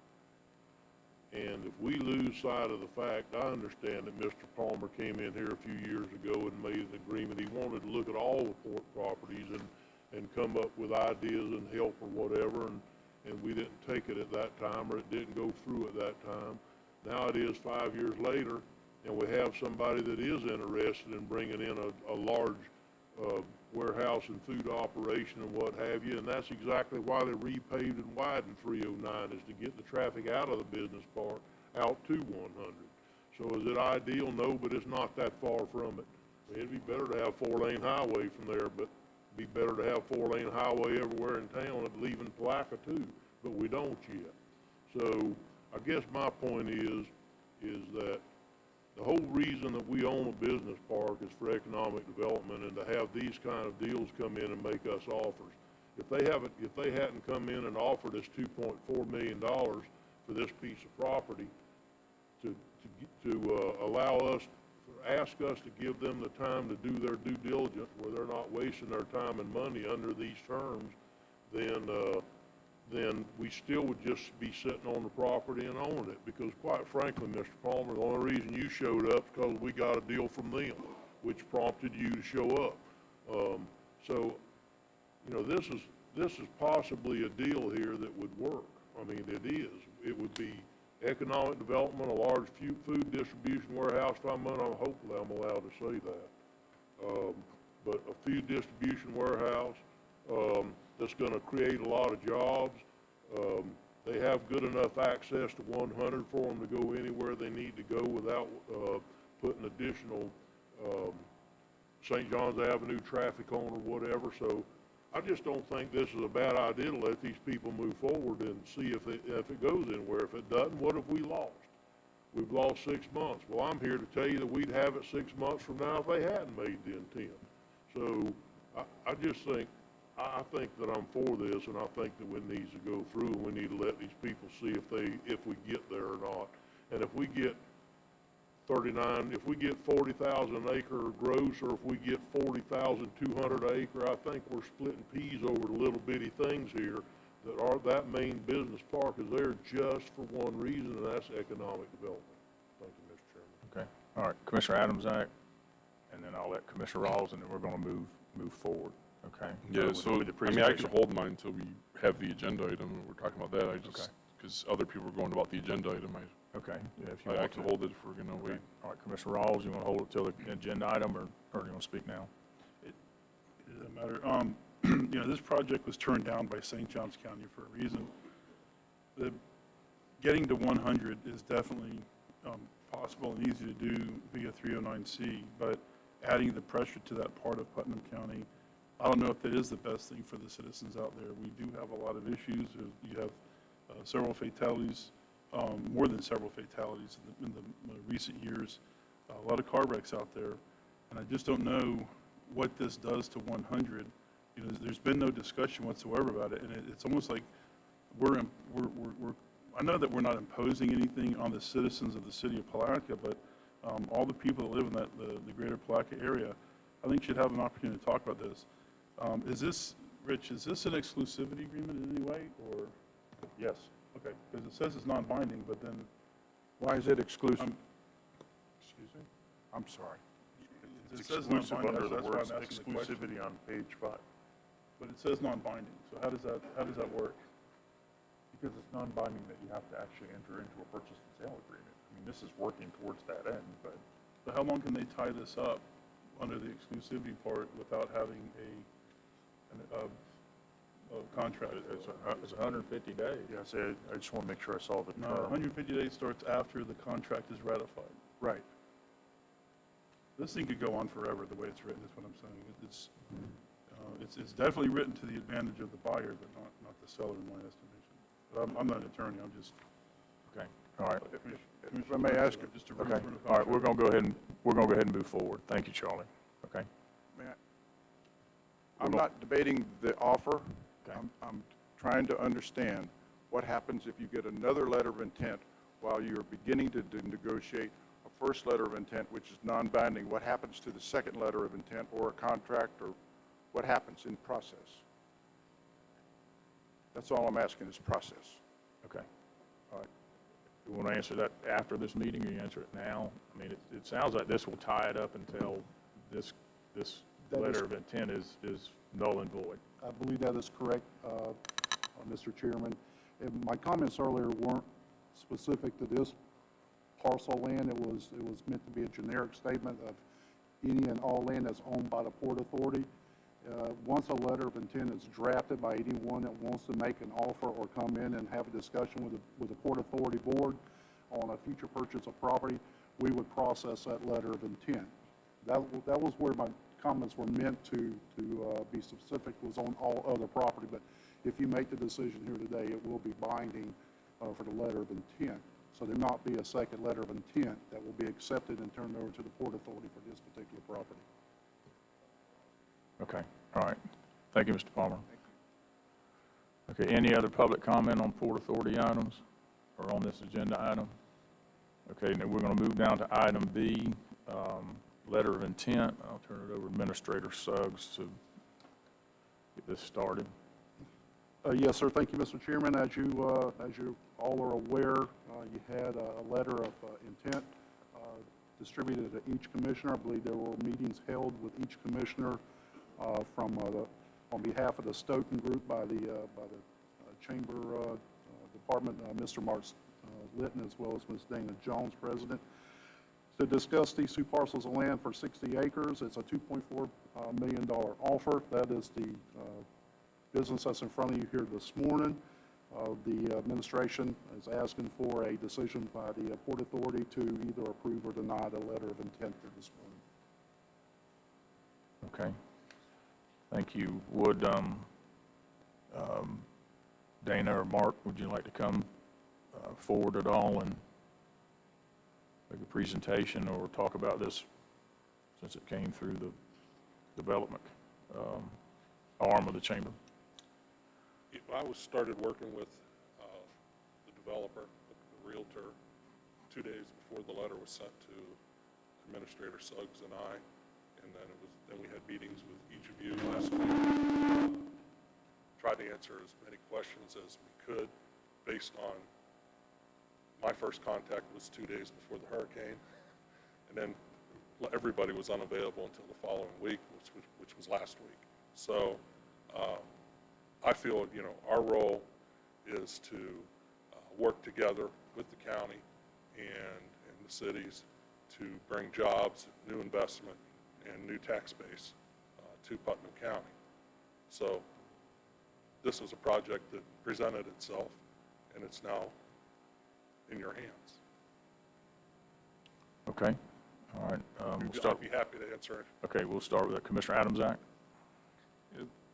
So separate from anything that we talked about here today, the only thing that I had in my head when I'm all for getting any land that we're not using out of the county's hand, out of the Port Authority's hands, into the public hands. I've made that statement from this dais several times. I made that statement when I met with them.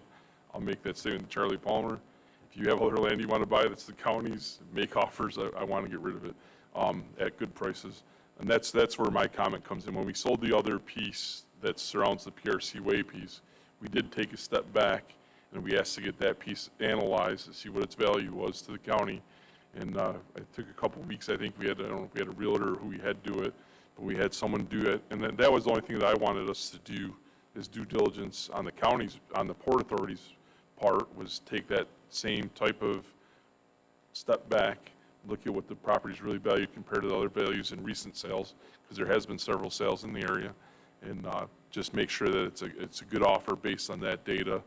The data has changed. It's been changing very quickly in this county, as we've seen through our tax base and everything else increase, and I believe it's even increased since the PRC Wave property was sold. So that would be my only ask, that we take a moment, step back, and we just get someone to analyze the property on our behalf to get a value for it based on real market conditions in October of 2022. Okay, Commissioner Turner? I don't know if I was told during this process but I thought that I was told that the reason they based their property on the 2.4 is they reached out and asked us what we thought it was, and they were told that there was a recent appraisal. Charlie, you need to borrow my hearing aid, buddy.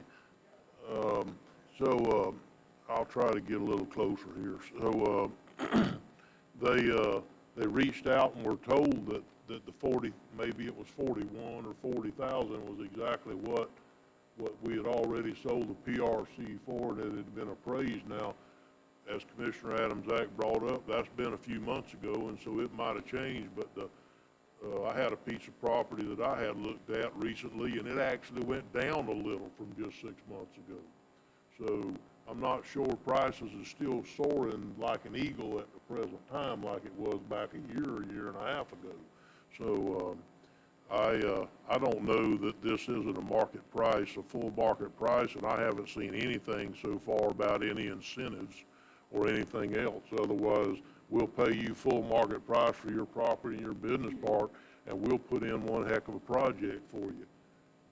What else are we here for, guys? Why do we own land at all in this type of an atmosphere if it's not for this type of setting? I just don't understand, but I'm good, thank you. Okay, Commissioner Rawls?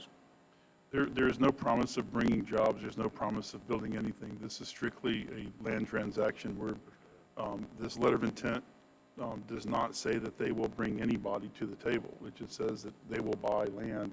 Once we sell them the land, they could turn around and chop that 60 acres up into 10 6-acre parcels and build warehouse spaces for 6 different businesses. There's, you know, and I brought the same concern up with the Camargo deal. I thought that the way the Camargo contract was presented was terrible. It didn't have any seller or buyer's representations. And again, we're right back in this position. Commissioner Turner was the one who said, okay, then let's make them put $3 million into this thing. You know, if this thing's going to go forward, I would highly encourage the Port Authority to have a mandate that the property be used for economic development that create blank jobs, whatever that blank is. If we're going, especially if we're going to sell this thing under market value, I think this is right. The way it's presented right now, you got a startup equity firm that's looking to put some stuff on the table so they can go out and raise capital. This is what they do. They're not a developer, and they're darn sure not a builder. They're just an equity firm. But what we've been presented with, in my estimation, is not a good deal for the citizens of Putnam County. Mr. Adams-Eye? Yeah, I guess my point you kind of made it, Commissioner Turner, is we know, and you said yourself, you don't know what the value of it is today. So I think we should just take a step back and get the value, just like we did, whatever the process, I guess, Administrator Suggs, I don't know what process we followed with the last property, but we did do some sort of process. You guys came back to us and said this was the number, and then that it all worked out. I'd like to see us follow that process and bring this back and then decide from there. And if they can't give us more than 2 days, you know, that's on them, that's not on us. Okay. I thought that there was some type of appraisal that was done, and the properties out there, and, you know, I don't know if they compare 1 acre versus 60. I would figure with larger parcels, the property price may go, but it was in the 40s. Is that correct, or did I dream that too? Just for clarification for the record, administration has not spoken with anyone from the Stoughton industrial folks about any of this. This is a project that was brought forth by the chamber. I sat in on the one-on-ones just like you 5 did with some of you, just so I could get a little more information and be a little bit better knowledgeable on this subject. But we have not done anything or had any conversation about this particular property and an appraisal at this time. I think the comment that was thrown out there was someone had asked a question about the value, and we brought up that we had an appraisal done within the last year of the property we sold that surrounded the PRC building. And that's the only appraisal that's been done out there to my knowledge. And so, you know, it's the value of that appraisal is we can look that up. It was in the 40s, I believe is what the value of that per acre was, but there was no discussion with these folks or with the chamber about an appraisal having been done to come to this value as far as I'm concerned, or aware of. Okay. Commissioner Rawls?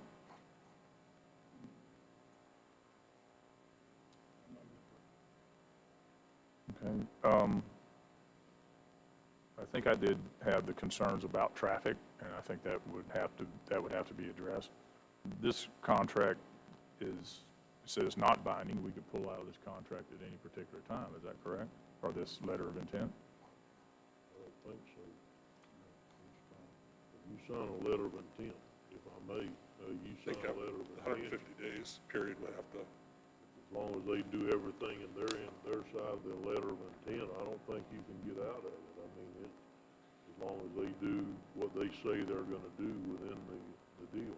Okay. If I may, Commissioner, Chairman, when you get to a purchase, maybe Attorney Commando can correct me if I'm wrong, but when you get to a purchase agreement stage, you can put in performance goals instead, so that they will build X number of square foot building. They will hire X number of square employees. So we're not at that stage.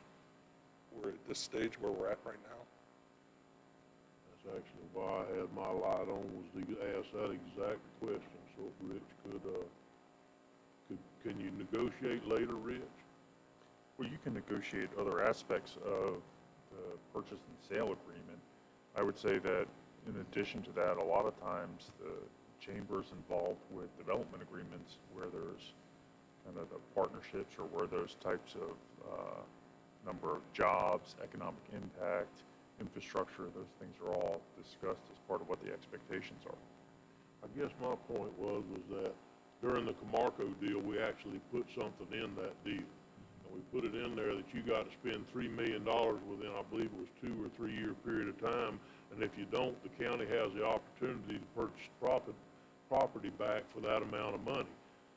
If you were going to put something like that in this, say, okay, we agree to say you are 60 acres of land, but in order for us to do that, we say that within a 5-year period, you've got to put $5 million in this property as far as construction and what have you, or we have the opportunity to buy the property back at the same amount of money.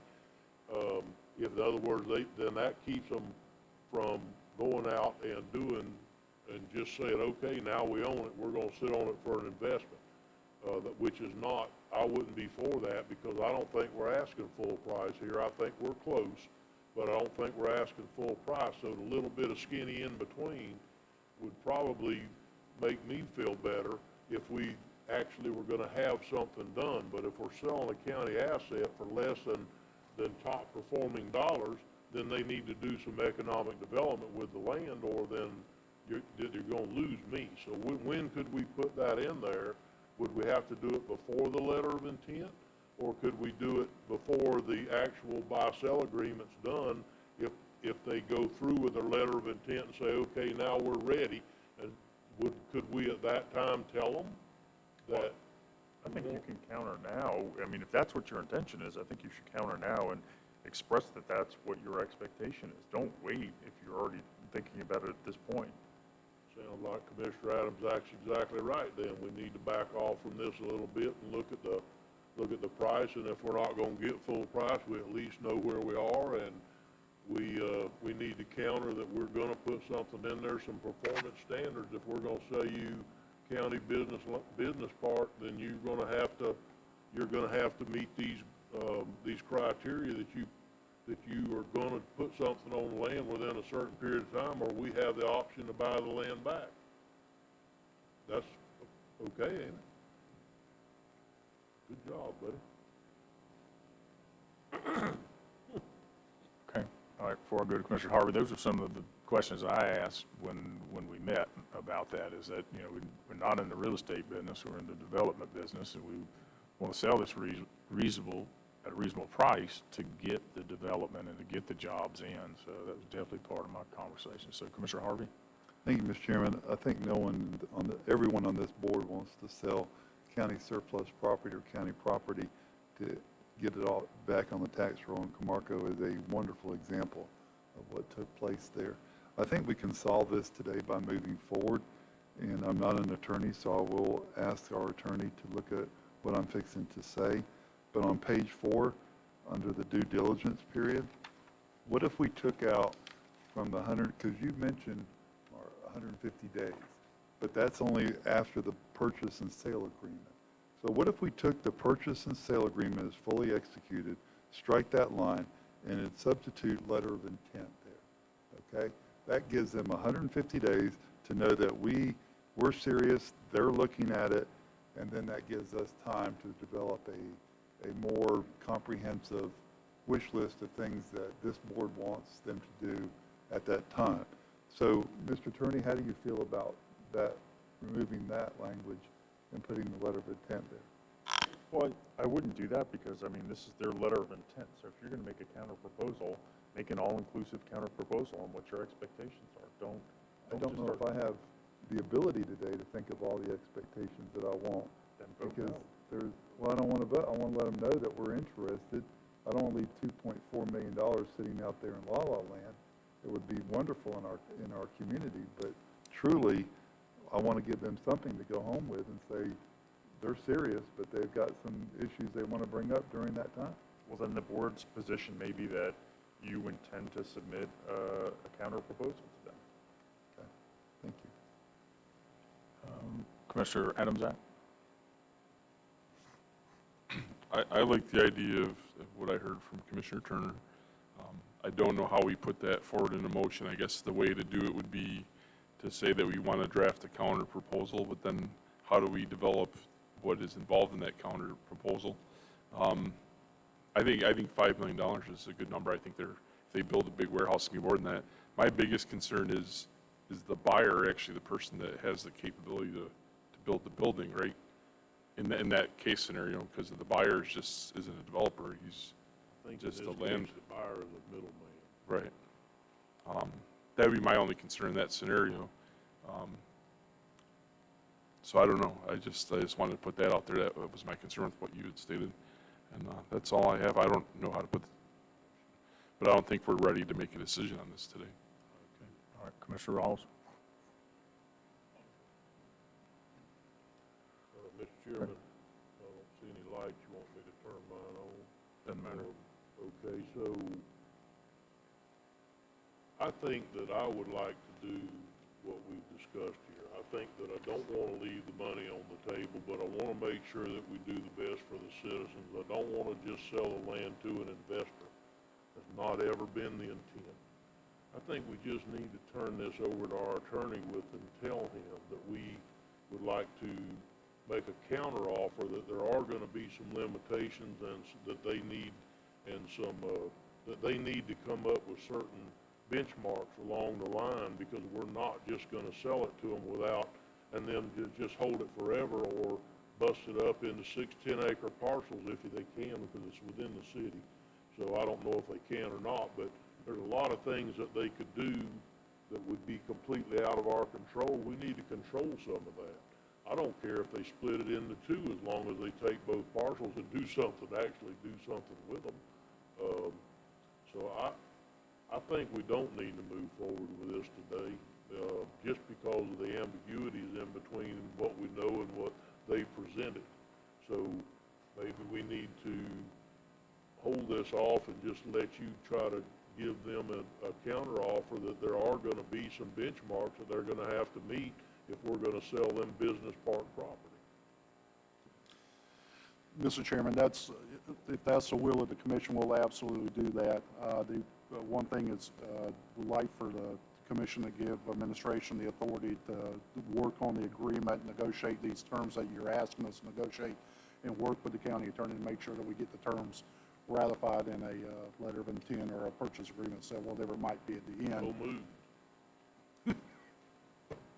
Okay. Do you need a motion for that? Before we go? Okay, right, you need a motion in a second. Okay, we've got a motion to, and a second by Commissioner Adams-Act to let staff work with the county attorney to propose some type of counter. Is that correct? All right, we'll open up for discussion. Commissioner Adams-Act? So I think if this would be the time then, if I'm understanding our attorney correctly, to kind of give our requirements for leaving that property with big trucks, things like that. Because I think that is important. That would be my biggest concern, is just like all the commissioners, I think, have that concern with exiting that property. Obviously, we can't dump them on St. John's and through Moody Road or some way to get to 20.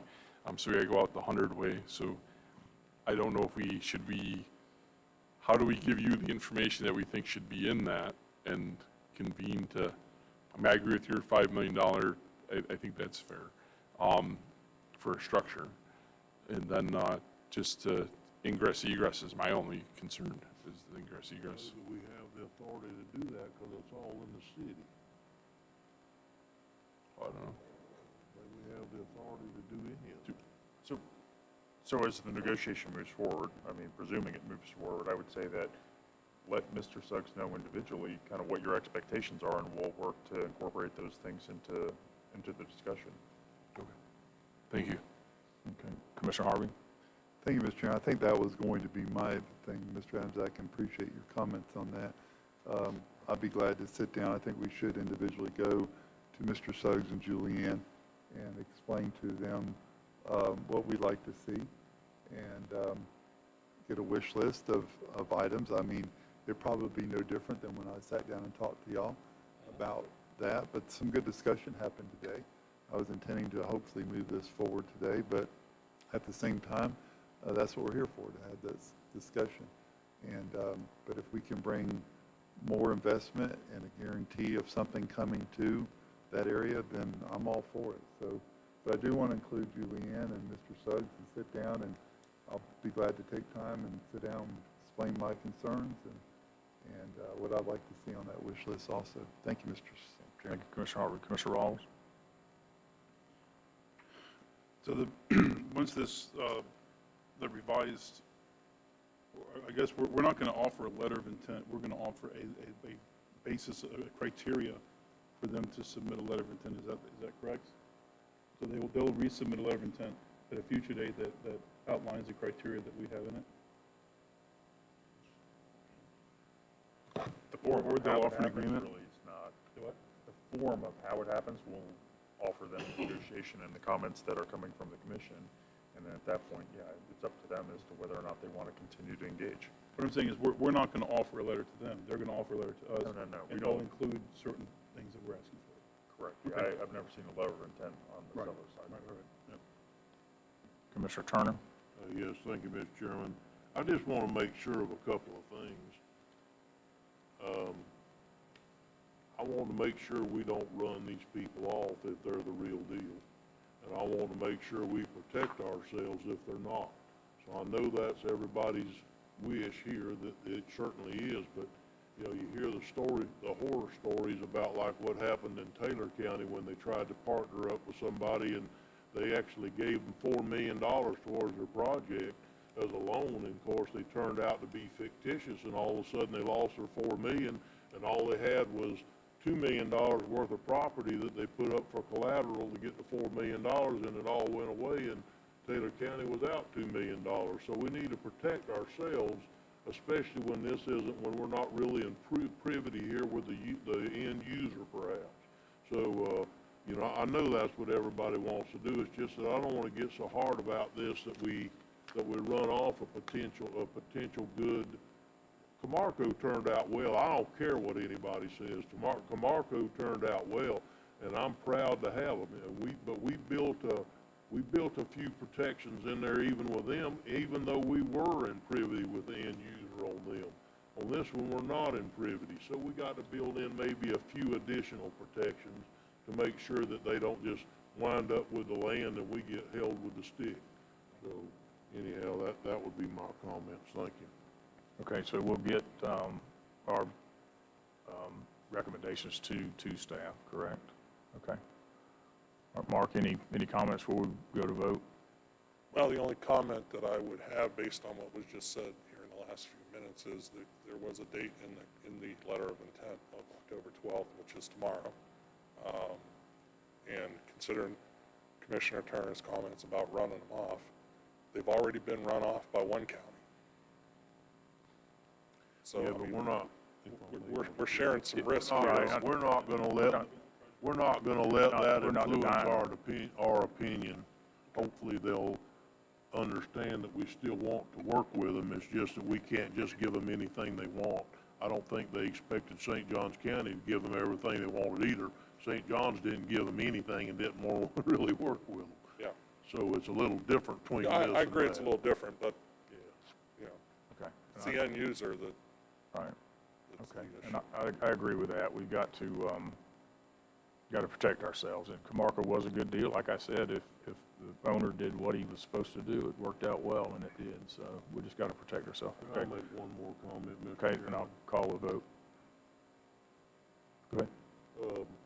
Could we make sure that we actually reach out to them ourselves and express to them that we're not running them off and we're not upset with them, and we have a lot of interest in trying to work with the end user here, and to try to sidestep some of what Mark just said as far as that they may think we're not interested in them being here, when that's just not the case. We're very interested in them being here. We just want to make sure that we protect the taxpayers' assets. I imagine somebody from their side is paying attention to our meeting. I mean, that's what I would do if I was on their side. And if they can't glean from comments that you are interested, then probably wasn't meant to happen from the beginning anyway. Thank you. Okay, Martin, I I'll call for did the receive vote. an email late last night from the Realtor on the project that the company and the Realtor would like to come over the next week or so to try and meet with everybody. Yeah. You sure would. Yep, they just need to go staff. I think the to set up. hurricane, Takes a what? Okay, yeah, so they just need to get with Administrator Suggs and staff and then, set up meetings, or through y'all, yeah, connect with y'all.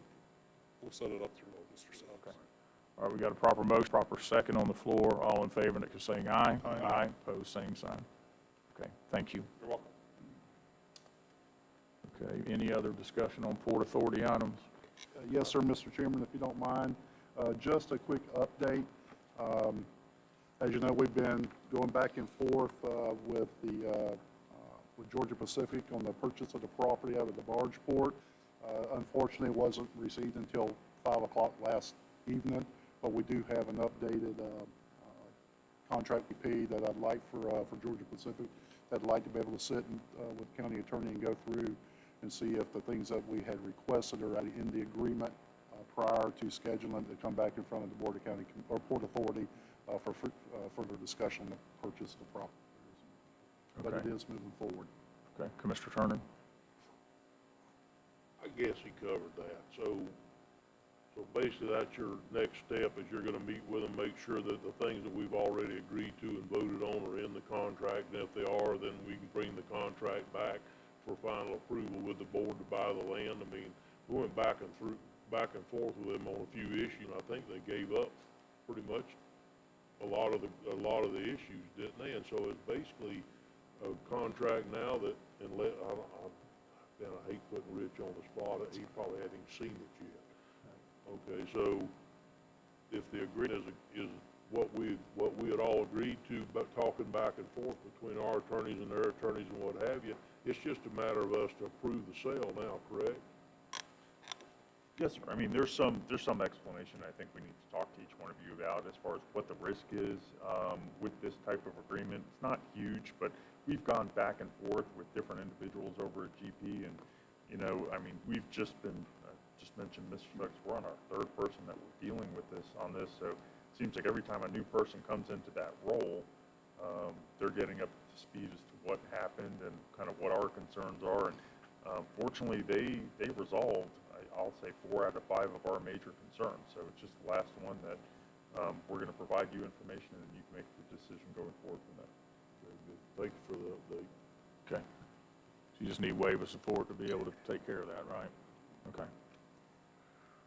Okay, any other updates or discussions on Port Authority? Okay, I'll adjourn the Port Authority and reconvene the regular Board of County Commissioner meeting, and we'll go down to item 5, public comment on agenda items. This portion of the agenda is designed to allow citizens an opportunity to bring matters to the attention of the board. It's not reasonable to expect the board will engage in debate or deliberation on matters on which the board has received no prior information.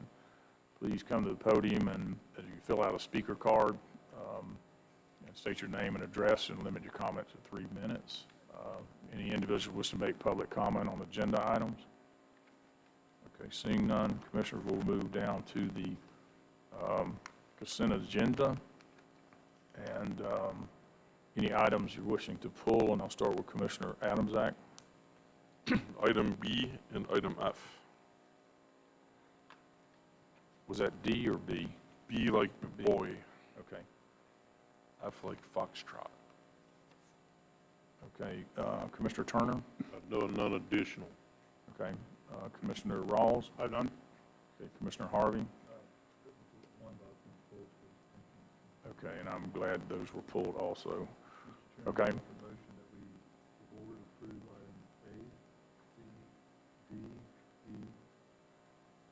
Okay, we got a proper motion to approve the rest of the consent agenda. We got a proper second. Any further discussion? Okay, seeing none, all in favor, indicate by saying aye. Aye. Opposed, same sign. Okay, we'll start with item V, planning and development, the temporary use permit, Commissioner Adams Act.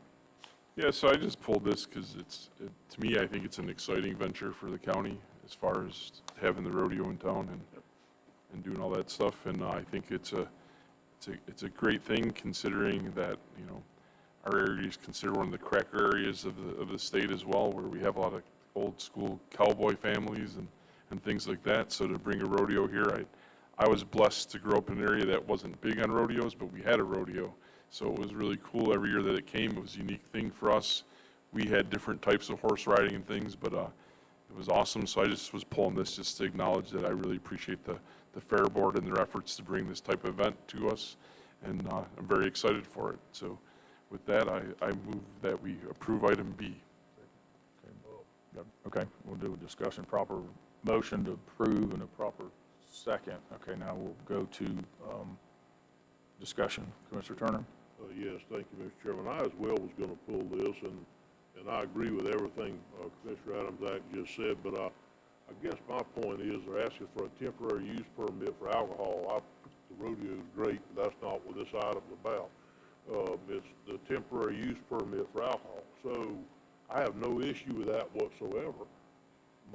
My point is, I guess, number one, do we have the authority to issue a temporary use permit, or does it have to go to planning committee, the ZBOA? Because they're quasi-judicial. It doesn't even come to us after.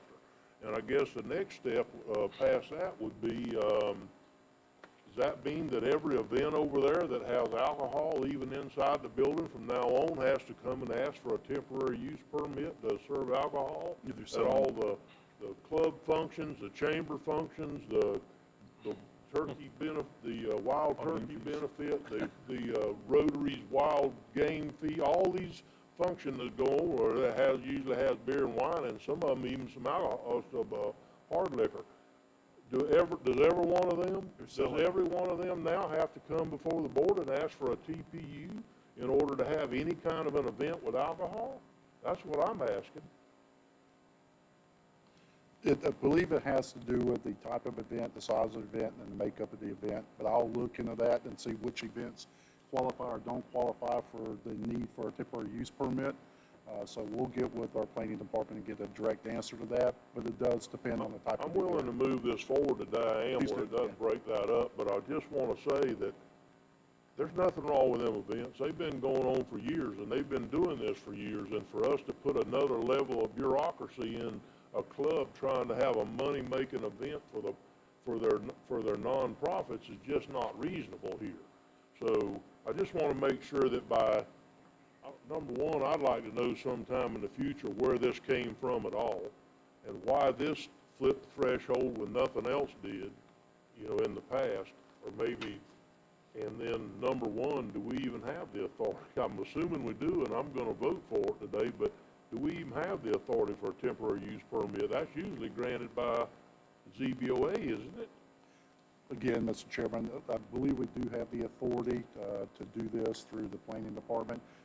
I believe it's one of the administrative functions, and so while we're doing, so we're just trying to get the public safety folks and all through the process to be able to get a permit handled for the fair authority, so they get it. I just want to make sure we're not doing something wrong on all them other events that we've been doing for years. That's just all I want to make sure of. Commissioner Turner, we can get some clarification on what you're asking, but this event is different than the others in that it is selling alcohol to the general public. In those other events listed, it's typically not a for sale item and or it's part of the event. So the temporary use being asked, the applicant is requesting to have a total of 6 events for up to 1 year from the date of approval to allow temporary sale of alcohol for those 6 events. It's the sale versus being just part of the event. It's not consumption, it's sale. Yes, sir. That makes sense. And so they're asking for permission to utilize and to sell alcohol at the event. So it goes on to typically say The P1 would not typically require a temporary use permit. However, the sale of alcohol triggers it, and that's what's before you today. Makes perfect sense, thank you. Yes, sir. Okay, thank you for that clarification. I thought that's how I read that, but I'm definitely not an attorney either. Okay, Commissioner Rawls? Is there anything that we can do to set a precedence that would allow the Fair Authority to have somebody go get a temporary alcohol license for the sale of liquor or beer, wine, or whatever, and have them make the final decision? Not have to bring this up every time somebody has an event there, because it seems to me like the direction they're heading in, there's going to be more events coming down the line that would benefit from that. And We can certainly look into it, Commissioner Ross. I apologize, I have to leave. My mother has a doctor's appointment I need to be at. I would vote in favor of this, and I would also vote in favor of the other one. Okay, all right. I'll vote no. All right, good luck, Commissioner Rawls.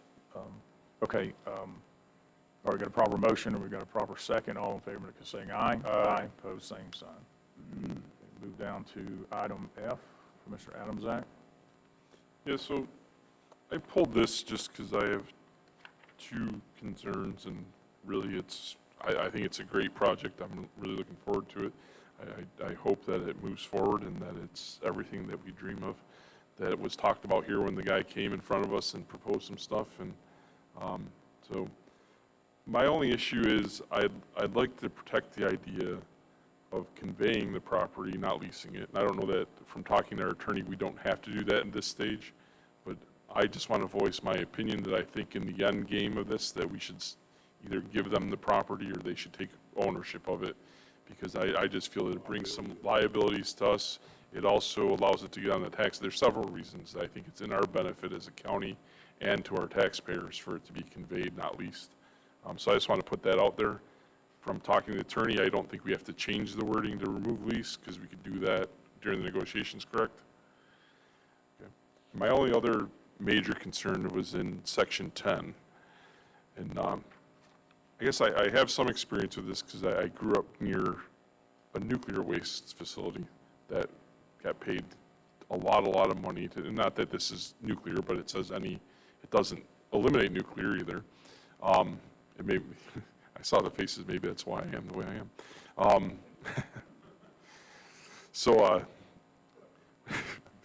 With that said, my only concern is the last line of this, is that we would charge normal tipping fees for things that would be hazardous waste, because the fees usually for hazardous waste are substantially higher than that for your normal $33 a ton or something, whether it's medical or anything.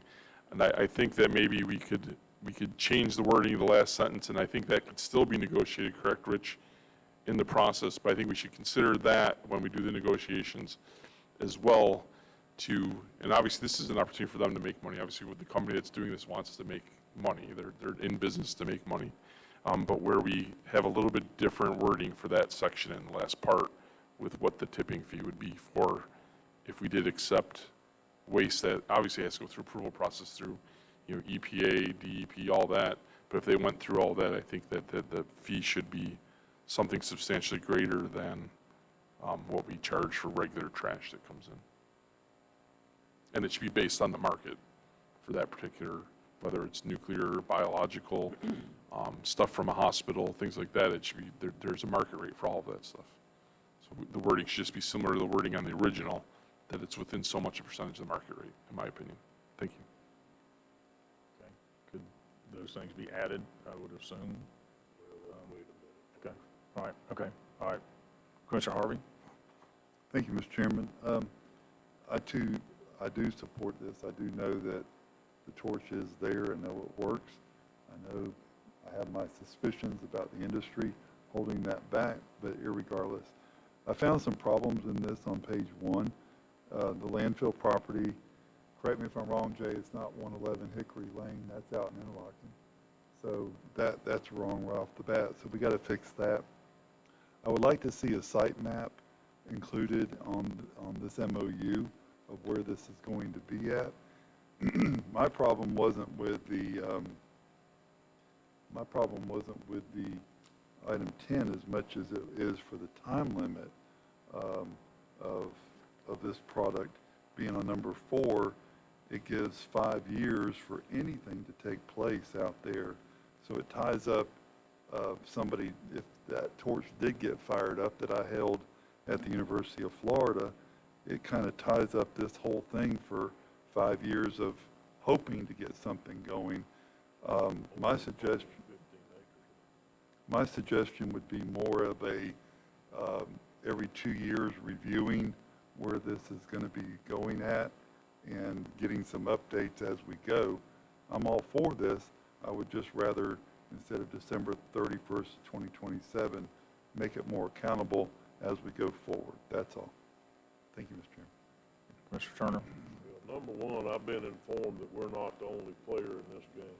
So we're not just going to be able to dictate whatever we want to unless we want to walk away from the biggest deal Putnam County has ever had. Just telling you. Because if we burn 120 tons a day, 250 tons a day in this landfill, and it's all considered recycling, it's going to put us at the forefront of any landfill in the country on recycling, on percentage-wise per capita. So I understand there's another player at the table too. And the only thing that I see it that costing us, or that we've offered them, is 15 acres of land. They haven't even asked for incentives on it. They haven't asked for anything that anybody would that was coming to town with a really good deal that's in your interest, going to save you $1 million a year off of it, right out of your pocket, which is what this will save us, $1 million plus a year to the taxpayers off of this county. And they haven't asked for anything except for, if I get this to work, you got to agree to give me 15 acres. Now, as far as the medical waste goes, we don't take it now. So if they can get licensed to take it and they want to, it doesn't come and we don't dump it in our landfill, basically we don't even handle it. So I understand we'd like to have all the revenue we can, but how does the old deal go? Pigs get fat and hogs get slaughtered, or the other way around? I mean, let's do what's best for Putnam County here and the citizens and the landfill, and try to get this machine in here if we can at a very, very little cost to our citizens, and reap the benefits from the machine. If they're able to get additional waste that we can't even take anyhow in our landfill, but they can get permitted for them to burn through that machine, it's not going to hurt it. It's all self-contained. There's no pollutants that come out of this system, from what I understand. None, zero. So anyhow, I think we do need to move this forward. I do, because if we don't get off the pot, we're just going to lose out on all the chicken. I'm just telling you right now, we're not the only player in this ball game. Thank you. Commissioner Adams? Yeah, so my only concern with 10, and I do agree with you on that for the most part, is it doesn't limit them to what that burner is today. It basically, if there's emerging technology that came out that allowed them to get permission to basically process any waste of any kind, they could do theirs, the way I read 10. So I get what you're saying about the burner, but this could be outside of the burner. This could be outside of the scope of what the original intent is, the way the 10's written, in my opinion. I do like it. It's not going to get me to vote no, but I just think there should be a little bit more, that should be worded in a way that gives us a little more option, I guess, in the end contract.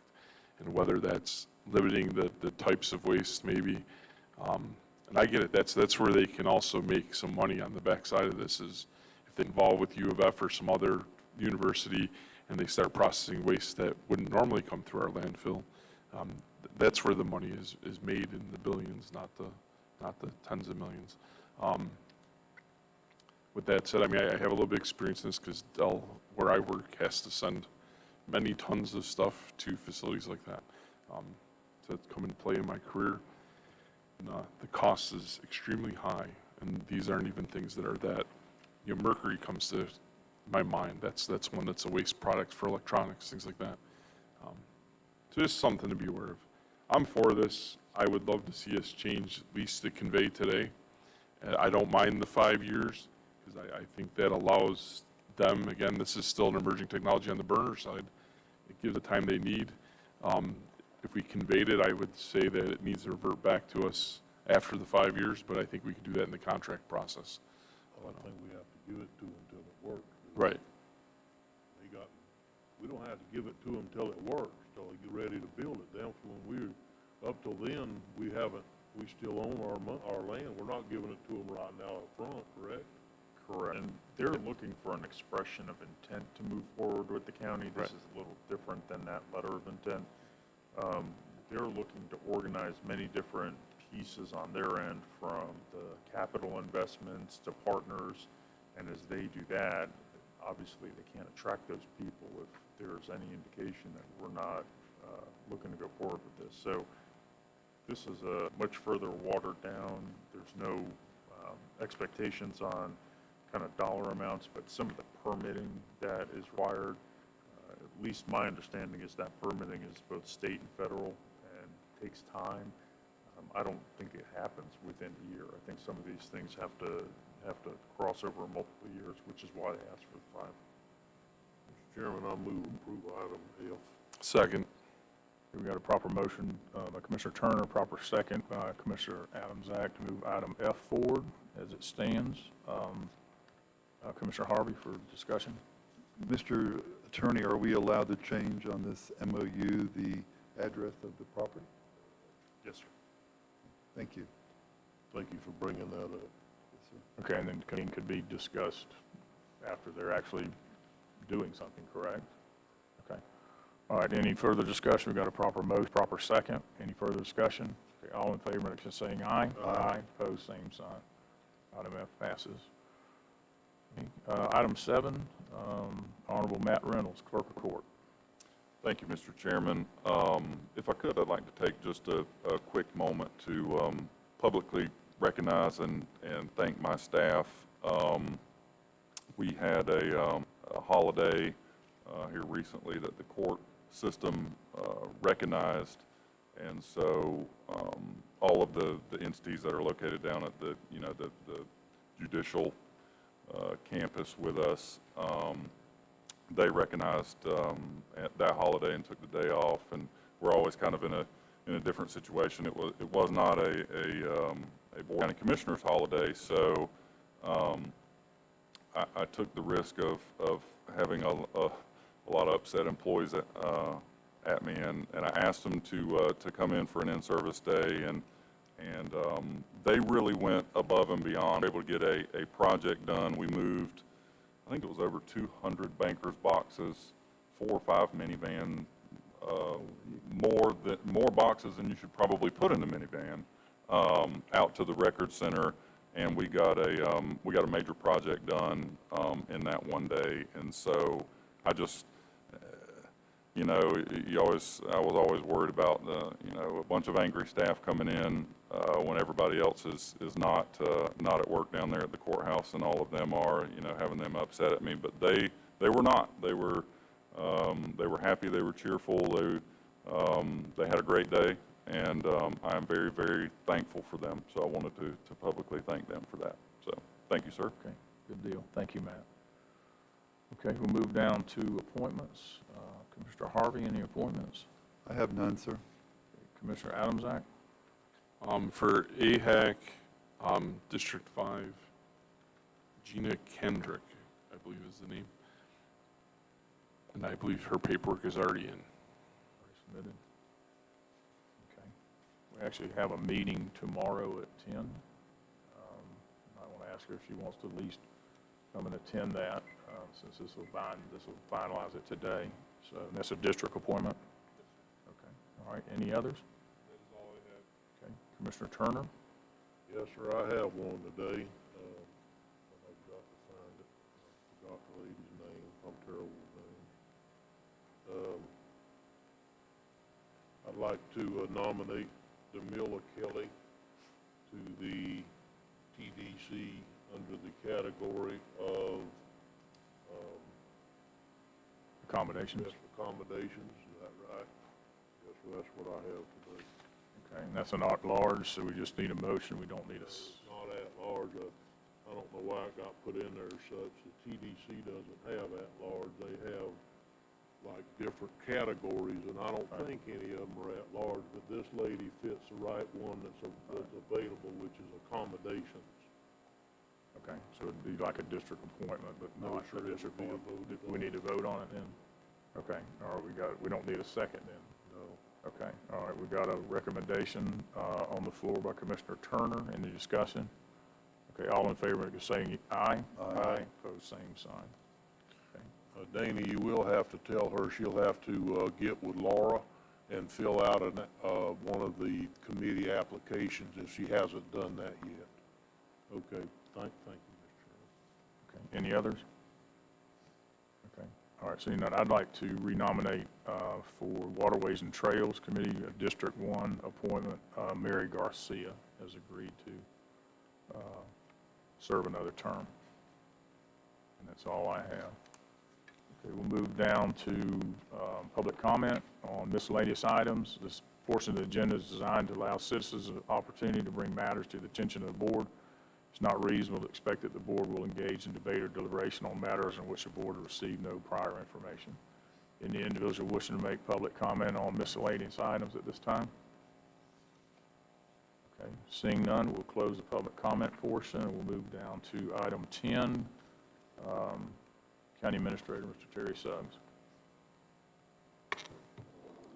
Thank you, Mr. Chairman. Great meeting today. Just echo earlier today what a great turnout we had this morning with the municipal mayors and staff. It was great to see everybody here this morning and talk through the event that we just went through. So it was great to have everybody here today. Great staff, as always. Can't say enough about the leadership here at the county with the staff that we have in place. So we'll just keep moving forward. As soon as I get some more information on the GP property, we'll move forward on that. We'll just keep plugging along. It's just a great place to be. So thank you so much. Oh, and a reminder that there is no workshop today. And another reminder, I will be out Thursday. As you know, I've got a pending medical procedure coming up at the end of this month, and so I'll be out all day Thursday doing some pre-op stuff, and then as we get closer after the next commission meeting, I'll have a better idea of the timeline of which I'll be dealing with the procedure. Okay, thank you, Administrator Suggs. County Attorney, Rich Commando, any comments? I have nothing additional to say. Thank you, Mr. Chairman. Okay, we'll move down to Commissioner comments. Commissioner Harvey. I do want to say, sorry, Mr. Chairman, I didn't turn my microphone on. I do want to say thank you for the Melrose Christmas Parade. There is going to be another Christmas parade from Melrose coming to us in the next month or so, or actually probably next month. So Melrose usually has two, and that has been sent to administration. And other than that, I just really want to reiterate the great job that people did during the hurricane, our citizens preparing, social media being respectful, and our staff putting out correct information. And to you, Mr. Chairman, for all the hours that you put in. I know it's a lot. I've been there, and I appreciate it very much. And to our staff, who I just can't say enough positive things about, and always intend to do that because they work very diligently for the people of Putnam County. I want to say that a friend of mine, Commissioner Meeks, I want to give a shout out to him in Levy County. They had 106 tarps that they were willing to give to DeSoto County, and we were able to partner with them and drove down with Commissioner Meeks, meet up with Commissioner Kelly Owens, Commissioner Burrows, and Commissioner Adams from Indian River County, who brought dog food and cat food over. So we made a difference in about 106 people's homes. There was over 600 homes that, at that count, that didn't have any roofs. The Blue Tarp program had not went into effect yet. So they were very appreciative. And I want to say that's because of connections that you make around the state and people that you can call, or they see something that they can provide. These are all relationship building things, and I'm just very fortunate to be in this county and this seat doing the work for the people, and I appreciate it, Mr. Chairman. Thank you, Commissioner Harvey, for everything you do and organize something like that that helped a number of people. Commissioner Adamczak? Yeah, I'm thankful for the response that we had for the hurricane. I think that staff did a great job. Emergency services people did a great job. The majority of our citizens did a very good job. I'll say this, I was very happy that when we came out of it, and I was taking some time to drive around my district and look at things and check things out. I'm sure all of us were, that people were heeding the warnings and staying off the streets and doing that type of thing, allowing the professionals to do it, allowing us to do it in our capacity on a limited basis. Obviously, we don't want to get in the way of people fixing lines and that type of stuff, but it was good to be able to be aware of the few things. And there wasn't a lot in District 5 that was reported or that I saw and brought to people's attention. So that's the good news, and just very happy with the response and everything that staff did. And I tried to run a little bit of interference with some political type nature stuff that came from the community, and you kind of referenced a little bit, JR, and I was trying to keep that from you because we had real jobs to do. And sometimes, and then maybe this will lose me a few votes, I don't really care, but if you're out there in the world and there's people that their houses are underwater, I have very little understanding and respect for you when you're worried about some branches in your yard the day after a hurricane. And we know for a fact there's people whose lives in this community are affected, and it angered me. It did. I responded to that email. I'm glad that none of the staff did. I responded the way I did purposefully, and just want to let you guys know that it was very upsetting to me. And while I know that people are out there doing the job they're supposed to be doing, there was a few people out of the 75,000 citizens who are being real ball busters and shouldn't have been. Thank you. Okay, thank you, Commissioner Adamsack. Commissioner Turner? Yeah, thank you, Mr. Chairman. Couple things. First, I'd like to add my thanks to you for being out there. I realize what it takes to be chairman during an event, how much time it takes along with staff, so my thanks to you and staff.